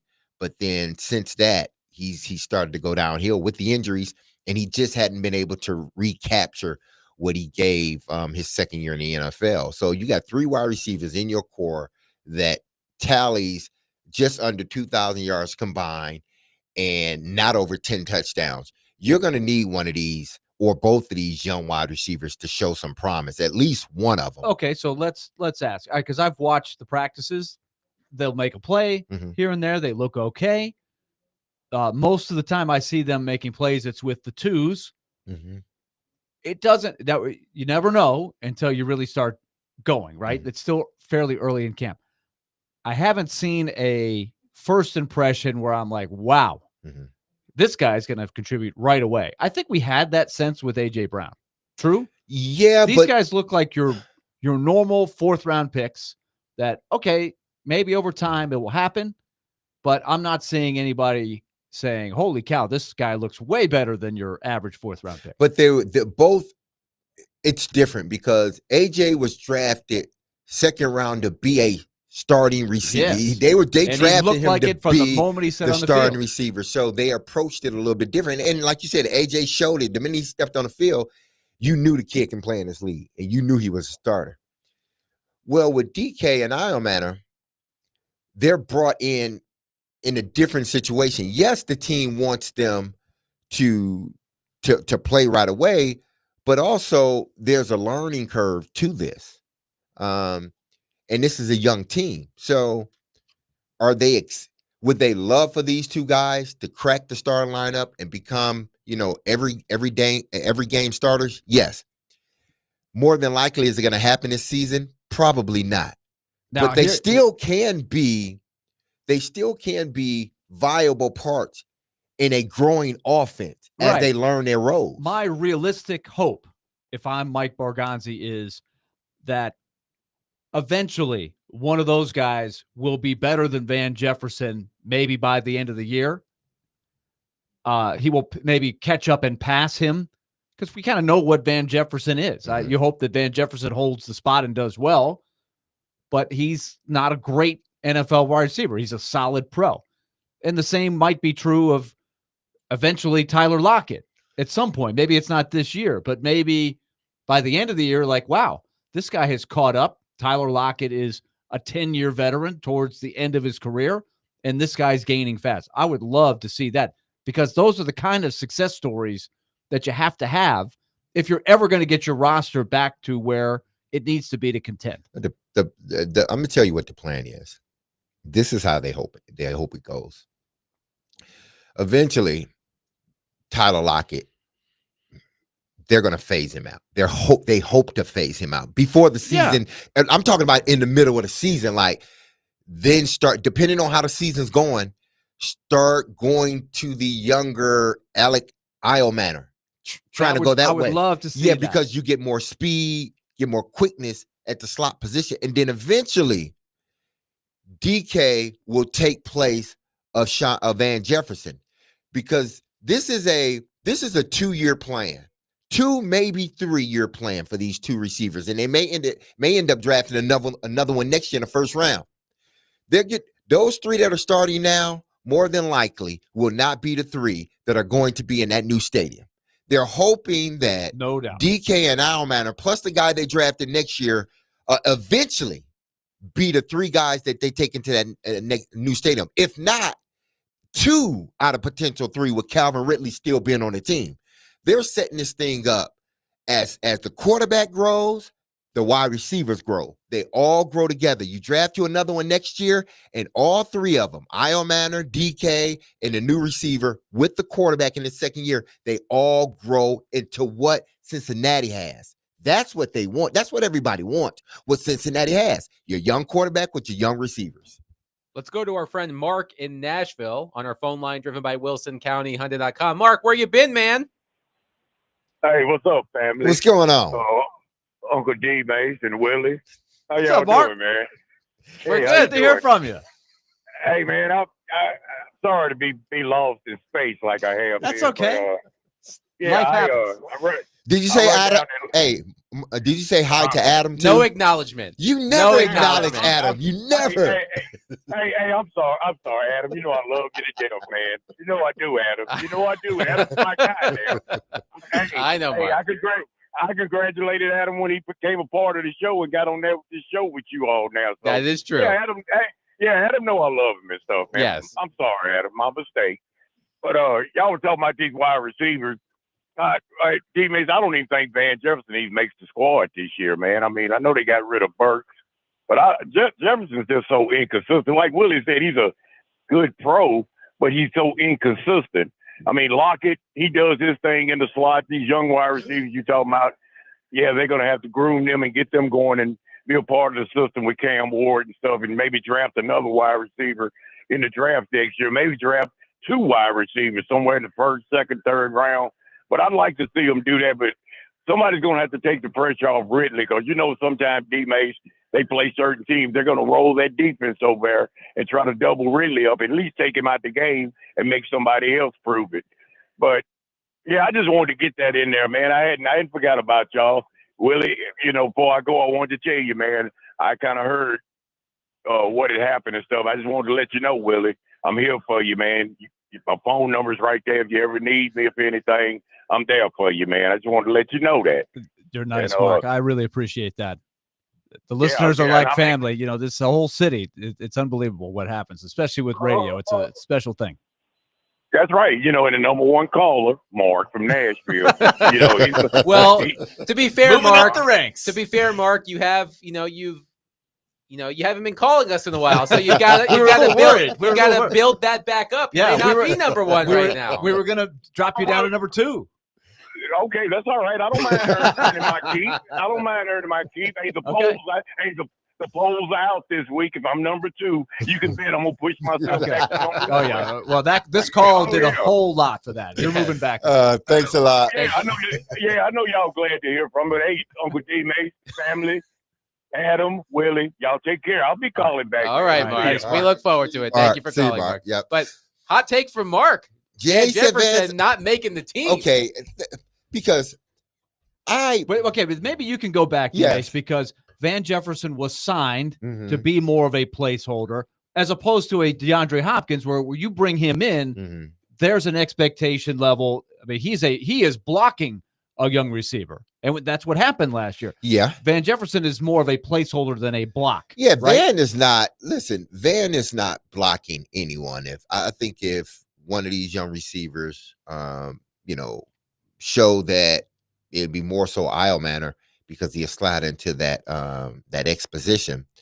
But if one of these receivers show that they're ready to go, they may not supplant him like day one, but eventually they'll start phasing him in. I've seen this book. I've seen it. It's written already. I know how it's going to happen. But let's get back to Van Jefferson, because I don't want nobody to slight this guy. I mean, in 2021, when he played 17 games, he damn near eclipsed 1,000 yards, 6 touchdowns, and he averaged over 16 yards per catch. The next following season, he ends up getting hurt. He ended up playing 11 games, ended up getting hurt. And then after that, he played on 4 teams in 3 years, or something like 4 teams in 2 years. So once he left the Rams, he's never been able, they traded him. He's never been able to he went to Atlanta, then he went to Pittsburgh, and now he's here with the Titans. He's never been able to seriously get his foot in the door. Because when you get traded, man, I don't care what nobody, especially a guy like Van Jefferson, who hadn't shown that he's like an A1 starter yet. Yes, he's put in some work and he's close to it, but he still hadn't shown it. You have an injury, and now you're getting shipped around from team to team, and you never find your footing on either team. Hopefully, he can find his footing here, because I think this is a good player. He can be a bona fide number 2. I'm not saying he's a number 1, but I think he can be a bona fide number 2, because after 2022, he played in all games. He got traded in the midst of all this stuff, but he ended up playing all 17 games. So if he can just get out there and stay out there, I think he's going to be a bigger benefit to the offense than what people think. My last memory of Van Jefferson, and I'm going to look this up during the break to see if I'm right, because I'll be impressed with myself if I am, is Will Levis's debut game against the Atlanta Falcons. A 4th down play for the Falcons. I believe Taylor Heineke was at quarterback for the Falcons. And he dropped on 4th down, threw it to Van Jefferson, who dropped it. And the Titans won. Yeah. Do I remember that correctly? It was a drop. I don't know if it was Van or another receiver, but it was a drop. Van Jefferson. It was a drop. That's my last memory of Van Jefferson. Not to say that that's going to happen here, but I also don't think we should discount. I don't think you are, but I also don't think we should discount Tyler Lockett. I thought this was interesting in that same Jeremy Fowler article on ESPN.com when he came to Titans camp. He said he came to Tennessee because he wanted to play with Cam, and likened Cam to Russell Wilson in terms of Ward's off-script ability. So I think that Tyler Lockett, he is not the receiver he once was in Seattle. He's not going to put up 1,000 yards. He's probably going to be more inside, right? Yeah, with the Titans. But I think he is going to be a significant contributor for this team for a young quarterback. Do you think he's going to be way better than Boyd? Because Boyd was brought in for that role last year, and he was kind of underwhelming, right? He didn't really do much. Yeah, but I'm not sure if I put that all on Tyler Boyd. I'm not really sure if I'm going to, because I look at how that whole last year went with all the receivers. There was a point where they couldn't even connect with Calvin Ridley. The offense they were off more than a tick. So I'm not going to put all of that on Tyler Boyd. Again, I don't know how much, if for them to get the most out of Tyler Lockett, he needs to be a moving entity, meaning he needs to be in motion. He needs to be protected. He don't need to be the point or anything unless he's the decoy. And I'm saying that because he's older. He's lost a step. He may not be as physical as he once was. So if that's the case, I'm not going to put him at the point, and I'm not going to put him station. I want this guy moving, because I think he's best when he's moving and he can get into his route, as opposed to him standing still. If I'm going to have somebody standing still, I'm throwing in that rookie. Once he proved why, because he's quicker, faster, stronger, and he gets vertical more. Eventually, I think that's what they want to happen. And if Tyler Lockett don't see that, and again, it's not a bad thing. It's just the way of the NFL. You didn't get faster by adding Tyler Lockett and Van Jefferson. You didn't. As a receiving core, you did. You got faster. Why? Because you added DK. You added Porsche, who's may not even make the roster. You've added Io Manor. That's how you've gotten faster. Jackson last year. That's how you got faster. You didn't get faster this year by adding the 2 guys. Even though I think Van Jefferson, he's going to surprise a lot of people. You didn't get faster when you added those 2. You got more experience. You need to get faster now. 615-737-1025. We'll take your thoughts on the Tennessee Titans receiving core, specifically rookies Alec Iomanner and Chimere Dike. 615-737-1025. Coming up next, we do have 3 NFL preseason games on the docket tonight, and I have a question about a game tomorrow. Could it be the most meaningful, meaningless game in NFL history? I'm being a bit hyperbolic, but I'll explain. Coming up next, 615-737-1025. Willie Donick, Derek Mason, Adam Vingan. 1025, The Game.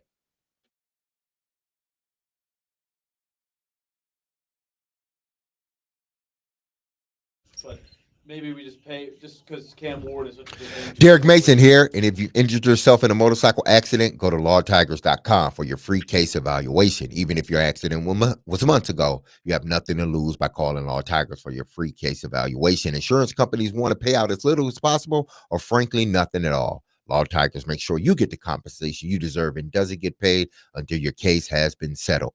They understand how much your bike gear is worth to you and will help you get it all fixed or better yet replaced. Law Tigers is the resource the motorcycle community turns to when they are in need. So whether it's to support an event or if they see you broken down on the side of the road, with Law Tigers, you'll never ride alone. So call 1-800-LAW-TIGERS or visit lawtigers.com. That's Law Tigers, which is powered by Freeman and Fusen, and you can find them in Nashville at 2126 21st Ave South. That's Law Tigers, Tennessee's motorcycle lawyers.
D. Mace, Vingan, and Donick, 1025. The Game. Really Donick, Derek Mason, Adam Vingan here with you. The Tennessee Titans open the preseason on Saturday at Tampa Bay, but there are 3 preseason games tonight in the NFL. On NFL Network, you can catch the Colts and the Ravens. There's also the Bengals and the Eagles and the Raiders and the Seahawks. That last game also on NFL Network. Let's focus, gentlemen, on the Titans' neighbor in the AFC South, the Indianapolis Colts. Here is their quarterback plan for the preseason. Anthony Richardson will get the first chance to run the Colts offense. He will start against the Baltimore Ravens tonight. Daniel Jones will start against the Green Bay Packers in the team's second preseason game. The plan is for Richardson to play for a quarter and a half tonight, with Daniel Jones taking over for the remainder of the first half, and then those roles will be reversed in the second preseason game against Green Bay. when the unofficial depth chart came out for the Colts, it was Anthony Richardson or Daniel Jones. So it's a true competition. It is a true competition. I am fascinated by this, considering how uneven Anthony Richardson's NFL career has been. Hadn't been good. I tell you, up until this point, he's either been hurt or he hasn't shown, what you thought you were gonna be able to see. Now, granted, the young man's still green as can be. He still hasn't played I don't think he still has played as many snaps or games in his NFL career than he did in his college career because he's been so hurt. So you're already talking about a quarterback that came in needing time on task, that came in, was a project, was raw. And then he's missing majority of the season 2 years in a row.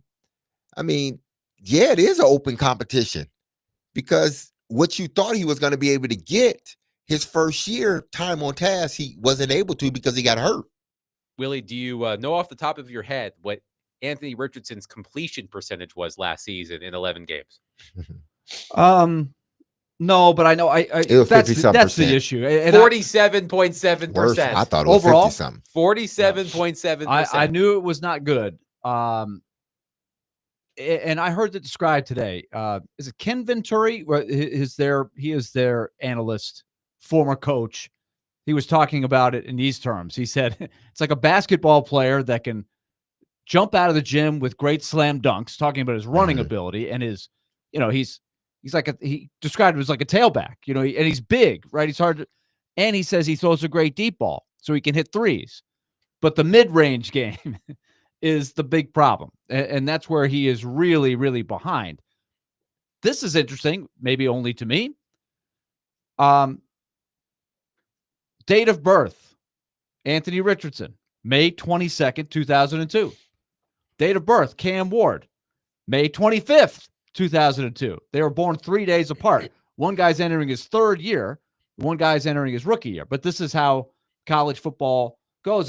This was the idea behind the Colts, I think, when they drafted Anthony Richardson, because the big thing was lack of experience. He hadn't played very much, that he would have a higher ceiling with all the physical tools.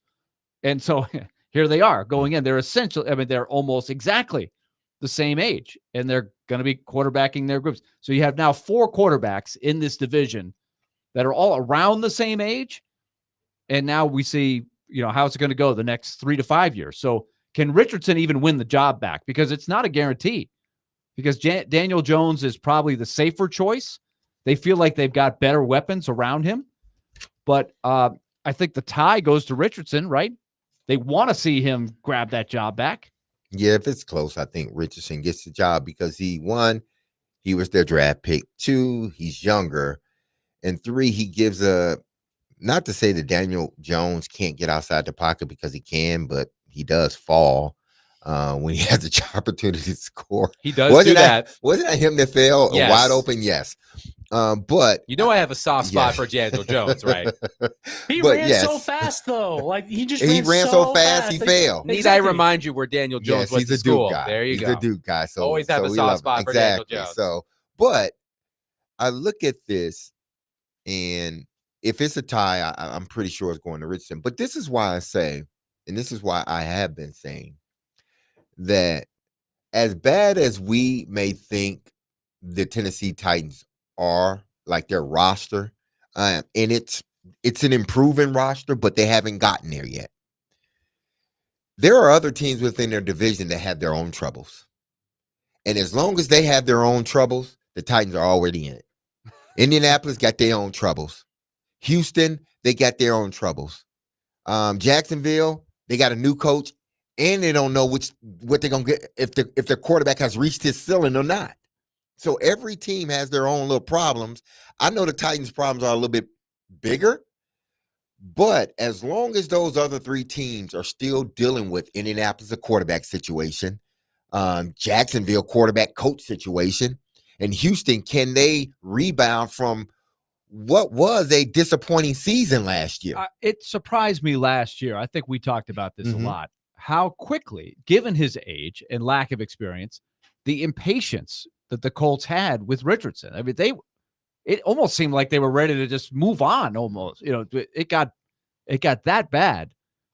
So I'm really curious to see how he bounces back, because it almost appeared I think people were wondering about his shoulder too going into camp. That seems to be okay right now. He's obviously well enough to start this preseason opener. On Friday, we will be treated to what Jason Gay in the Wall Street Journal has called the most meaningful, meaningless NFL game ever. Shedeur Sanders' unofficial NFL debut. He will start for the Cleveland Browns against the Carolina Panthers tomorrow in Charlotte, North Carolina. As Jason Gay writes, quote, Sanders, said to be fourth on the Browns quarterback depth chart, got the nod because Cleveland's other quarterbacks are nursing injuries, or in the case of Joe Flacco, old, and in no need of this preseason nonsense. I imagine Joe Flacco like Danny Glover in Lethal Weapon. I'm too old for this. Do you think they'll put him like on the opening graphics injury report? Joe Flacco out, old. No, they probably would do that. No, I think Joe would get mad. But I continue. 1 second. I continue. Perhaps you've heard this news already. As across the football media, Shedeur's promotion, which will air on the NFL Network, is being covered with the vigor of a moon landing. What happens if Sanders plays okay? What if he's terrible? What if this fifth-round understudy turns out to be great and suddenly his team is faced with pressure to elevate him to the top job? That's the media fantasy, of course. Nothing would be juicier. Writes Jason Gay in the Wall Street Journal. And there's always a spot in every story that we bring up for the Tennessee Titans. All right. This and it whereas we should, like, the whole NFL world should be talking about Cam Ward. Nope. And him getting ready to start the number 1 pick in the draft. Nope. Is about to start his first preseason game. But no. We'll talk about that Saturday. We'll talk about that later. It's all about Shedeur. Shedeur Sanders. Again, he's overshadowed by Shedeur Sanders. Once again, Cam Ward and the Tennessee Titans are overshadowed by Shedeur Sanders and now the Cleveland Browns. How many times are they going to kick the Titans? How many times are they going to kick Cam Ward? Can you imagine what it's going to be like breaking down the film of this? Like every pass he throws, it's going to go wild because we're so hungry for stuff to chew on, highlights to show. Television shows are going to be going berserk with this stuff. I can only imagine what the betting line, the betting action will be on. Is there going to be betting action? Oh, I'll find it. Hold on. I'm sure there's got to be, right? Sure, And let me put my disclaimer out there. If you are actually wagering on these preseason you got games, problems. we need to have a talk. Yeah, we need to have a sit down. We need to have a sit down. It's not smart, but it's not going to stop people. No, it's a free country. It's legal. But again, you need but again, the biggest story should be Cam Ward will have his preseason debut, the number 1 pick in the NFL draft. This is what they needed to be talking about across the board. That's what they were talking about with Burrow. That's what they were talking about with Trevor Lawrence. That's what they were talking about. Damn sure was talking about last year with Caleb Williams. Courtesy of FoxSports.com via DraftKings Sportsbook. Shedeur Sanders to throw for 300-plus total passing yards in the preseason, minus 150. Wow. To have 2+ passing touchdowns, plus 125. To have 3+ passing touchdowns, plus 350. That's for the whole preseason or just tomorrow's game? Oh, that might be the whole preseason. Either way, if you're making bets, spotlight's going to be on him. Yeah, if you're making bets in the preseason, that's a whole thing. As Josh from Nevada says on our text line, the Browns quarterbacks are nursing injuries and Flacco is in a nursing home. Leave a man Flacco alone. Give my guy some respect. Exactly. That's right. He's a Super Bowl winning quarterback, an Super Bowl MVP. Right. All right, put some spec on his name, man. Come on. I can only imagine. I don't know how. He's old, yeah. He is.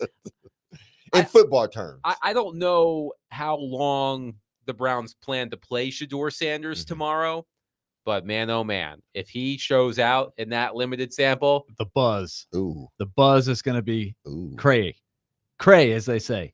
It's a little cringe. Cray. It's a little cringe to hear you say cray, Willie. Yes, I'm just going to put it out there. I can get away with cringe. I think it's lit. I can get away with cringe. As they say. I said it's not as I say, but I thought it was an apropos term. Now that we're talking about these high-profile guys, here's another one I wanted to ask you, D-Mace. Okay. Is Travis Hunter, they have announced he's going to play both sides of the ball in the preseason opener. Does that surprise you at all? It doesn't. We've asked the question, how long, if he's going to do it, and presumably he does it well, how long can his body hold up? I think Jacksonville just want to give a little taste to the fans because that's what they want to see. But should you be doing these things for the fans? Like, listen, they draft, and I said this before, because he was the number one athlete in this year's draft. But if I'm drafting top 3, I'm not taking him as a corner, nor am I taking him as a wide receiver in the top 3 picks. I'm not.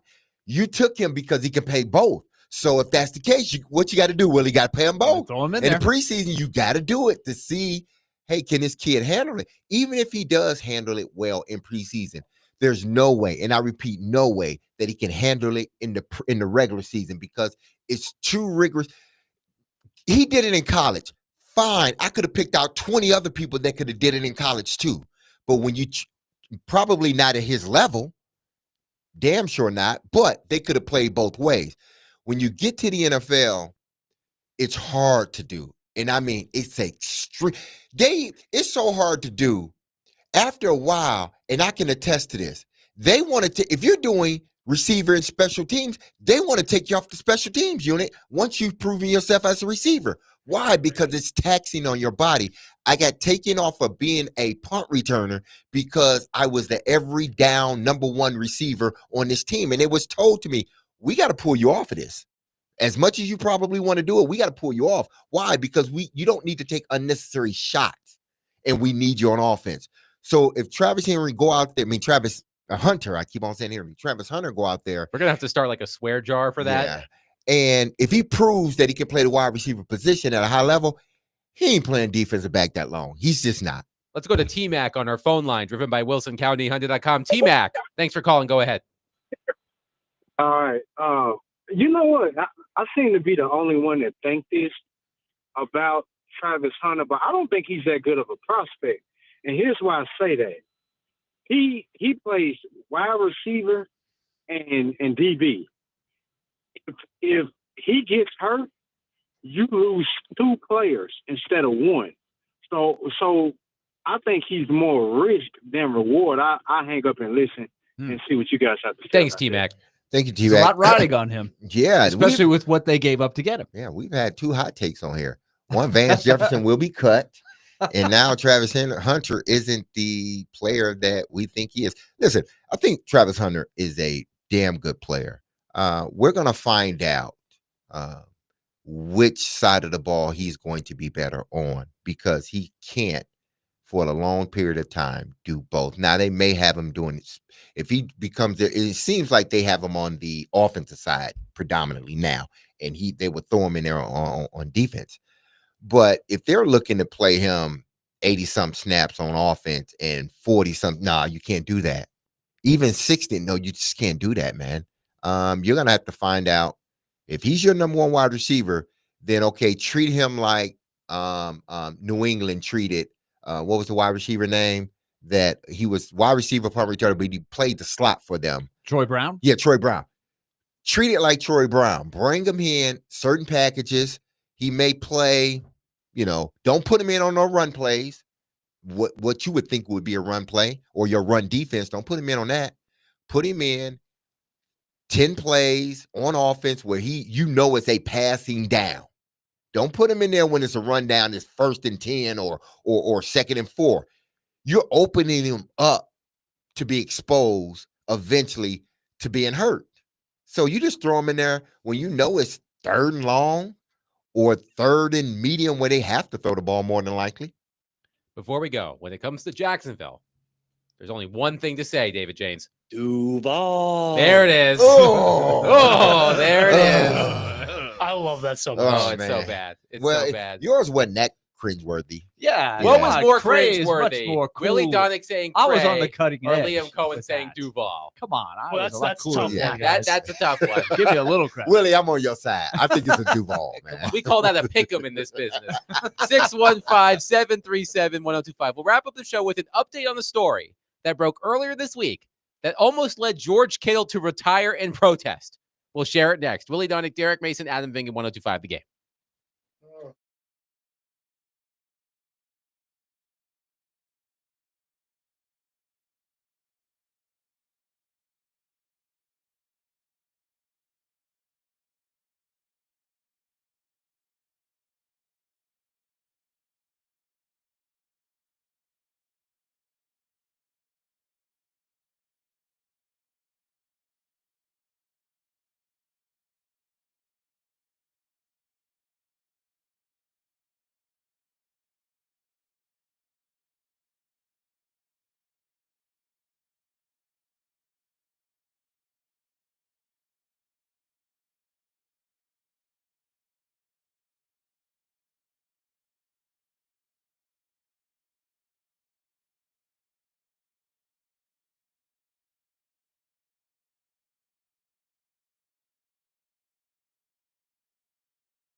D. Mace, Vingan, and Donick, 1025, 1063 The Game.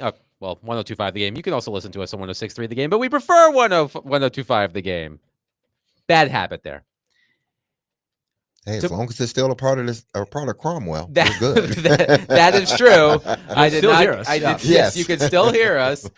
But, we prefer 102.5 the Yes. game, of course. But anyway, that's the magic of live radio. Tomorrow, we will preview Cam Ward's unofficial NFL debut. The Titans take on the Buccaneers in Tampa on Saturday. Cam Ward expected to start that game. We will have Ask D-Mace at 4:30. Outkicks Chad Withrow will join us at 5 o'clock tomorrow on DVD. But we want to update a story that we talked about earlier this week that was so troubling to George Kittle that he jokingly said he was going to retire in protest. From Kalen Kaler of ESPN, quote, NFL players can breathe easy again. Despite confusion surrounding a league memo sent to clubs on Tuesday, players will still be able to whiff smelling salts during games this season as long as they bring their own stash. So it's BYOSS. Bring your own smelling salts. The NFL, I'm gonna be this. I'm gonna be the lawn on. You're going to be the contrarian. Yeah. The NFL should be ashamed of themselves, not for banning it and then unbanning it, but stand on business. Y'all don't want the stuff in the sport. Take it out. Period. That's like saying, "Oh, you can't do steroids." Well, if you buy your own vial, you can, but we ain't supplying y'all with it. Or you're the cool parent.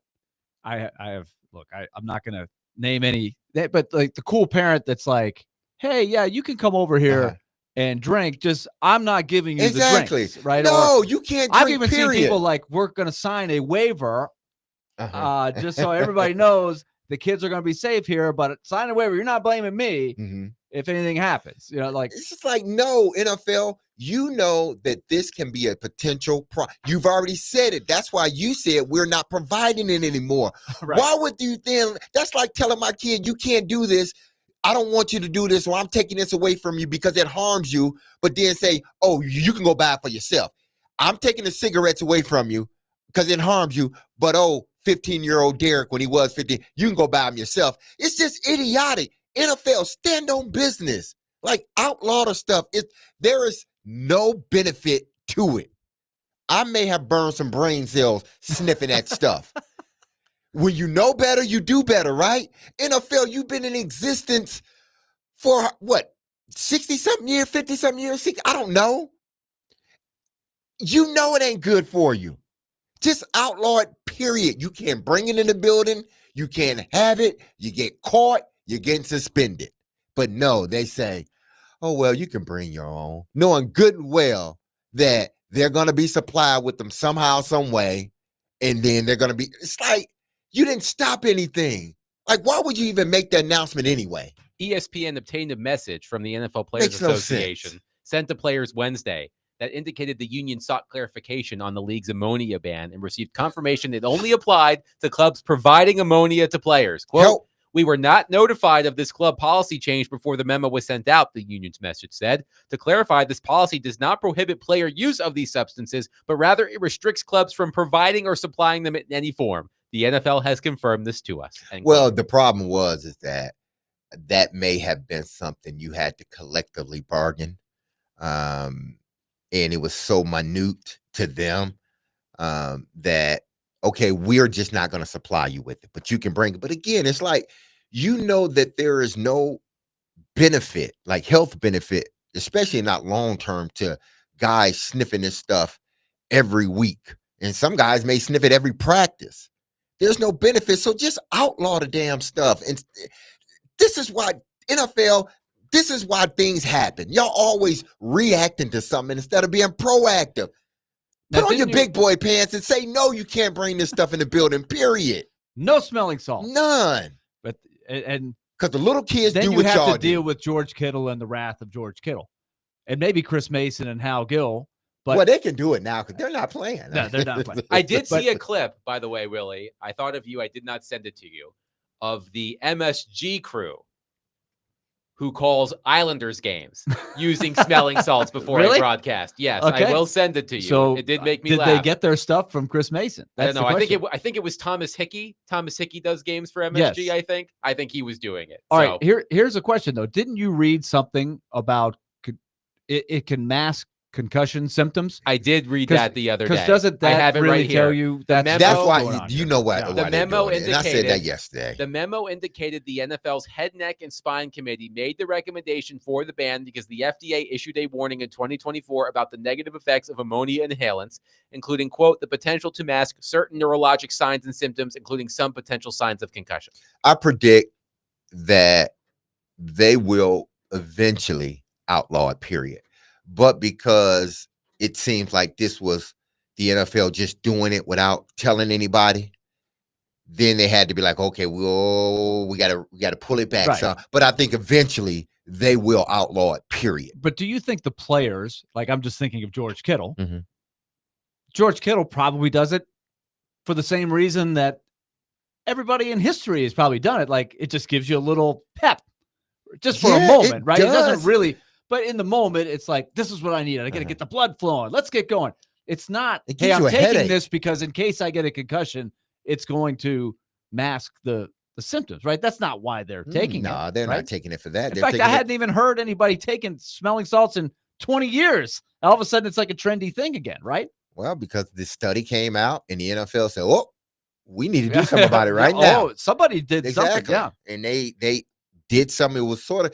It was a knee-jerk reaction. I think it was a good one, but when you do something like that, don't you got to clear it with the other guys on the other side first? And the NFL didn't do it, so they had to sort of pull back on it. But I do predict, I hope that the NFL and the NFL Players Association, they get together and they outlaw this stuff, period. Because again, there's no benefit. If you can't play without using smelling salts, something wrong with you. The Wall Street Journal notes, just last year, alarm bells went off across the sport over how they could be used in potentially troubling ways, meaning smelling salts. In a game against the Texans, Bills star quarterback Josh Allen slammed his head on the turf and remained down on the ground. Allen was evaluated for a concussion, but was quickly cleared from the protocol after just one snap and some smelling salts on the sidelines. Allen, following the loss, said he felt good enough to return to the game. Nonetheless, that's the exact type of high-profile situation the NFL wants to avoid. Well, just again, don't be so soft. And I know why they had to sort of retract and make it illegal but legal. That's why in the offseason next season, coaches, NFL, all at PA, they need to get together. And this needs not be a part of the sport. Because I'm sure if they're doing it at the high school, at the pro level, they're doing it at the college level. And if they're doing it at the college level, somehow, some way, it infiltrates the high school level. So just remove it all. So it will not be something that, players look to as a crutch to get them going. If you're not ready to go when you walk into that stadium, something's wrong with you. If I need smelling salt, something wrong with you. I did it, but it wasn't like I was already hyped and ready to go. I just did it just because. And I was the fool for doing it. It's not a magical cure. Exactly. Yeah. It's not a magical cure. So I was the fool that was doing it. I can't admit that now. I was an idiot for doing it. You're a brave man for saying that. Absolutely. Derek Mason. So stop it, NFL. I do have some sad news for Vols fans. Vols Calls is no more. The longtime call-in show featuring Tennessee coaches fielding questions from fans will not be part of the revamped Vol Network lineup. So no more Vols Calls. Wow. After 35 years. 35 years. After 35 years of Vols Calls, no more Vols Calls. No more coaches answering questions, huh? Other fans. But wasn't it Dabo Sweeney a couple of years ago got a call from a Clemson fan and then went scorched earth on the Clemson fan and said, how dare you question the great Dabo Sweeney? I know we've been struggling lately, but I brought you national championships. That's the best stuff, man. Nick Saban had a couple of great soapboxes on his call-in show. He always had one. Yeah. He gets philosophical with you. He does. He breaks it down. All I do remember, it wasn't a call-in show, but when News 2 would air the Mike Vrabel show every Monday or Tuesday, there was a time where it was comforting to have Wheel of Fortune on in my house. And those days when the Mike Vrabel show was on, it would preempt Wheel of Fortune. And my wife was pissed. She said, I hate Mike Vrabel. I want to watch Wheel of Fortune. Well, I mean, she could have went on, my YouTube and watched some reruns. She could have answered all the questions. my favorite coaches show story for the radio was when George Plaster was doing the Vanderbilt games. This actually might have been when Joe Fisher took over, but Woody Woodenhofer was the coach, and he accidentally said the S word on the air. Yeah, well, not quite. But he said it, and everybody, woo, the crowd was, it was, not a good thing. And so then he came back after the commercial break and apologized for saying the S word, but he said it again. I apologize. I apologize for saying bleep on the air. Like, you just did it again, Coach. Here's a perfect bookend to our program. We started today's show with Derek talking about getting text scams. Guess what I just received? A text scam from the IRS. Ooh. I need to kindly verify my identity now at this incredibly strange link to avoid penalty. Should I click on it? Nah, I don't think so. But that's a lovely bookend to today's program. Man. We will be back tomorrow at 3:00. Ask D-Mace at 4:30. Chad Withrow at 5:00. We will preview Cam Ward's unofficial NFL debut as the Titans take the field in the preseason against the Buccaneers on Saturday. But until then, we hope you have a wonderful rest of your day and your drive home. We'll talk to you tomorrow at 3:00. Be loved, love on your people. Have a safe, blessed, and wonderful Thursday. Peace, and see you tomorrow.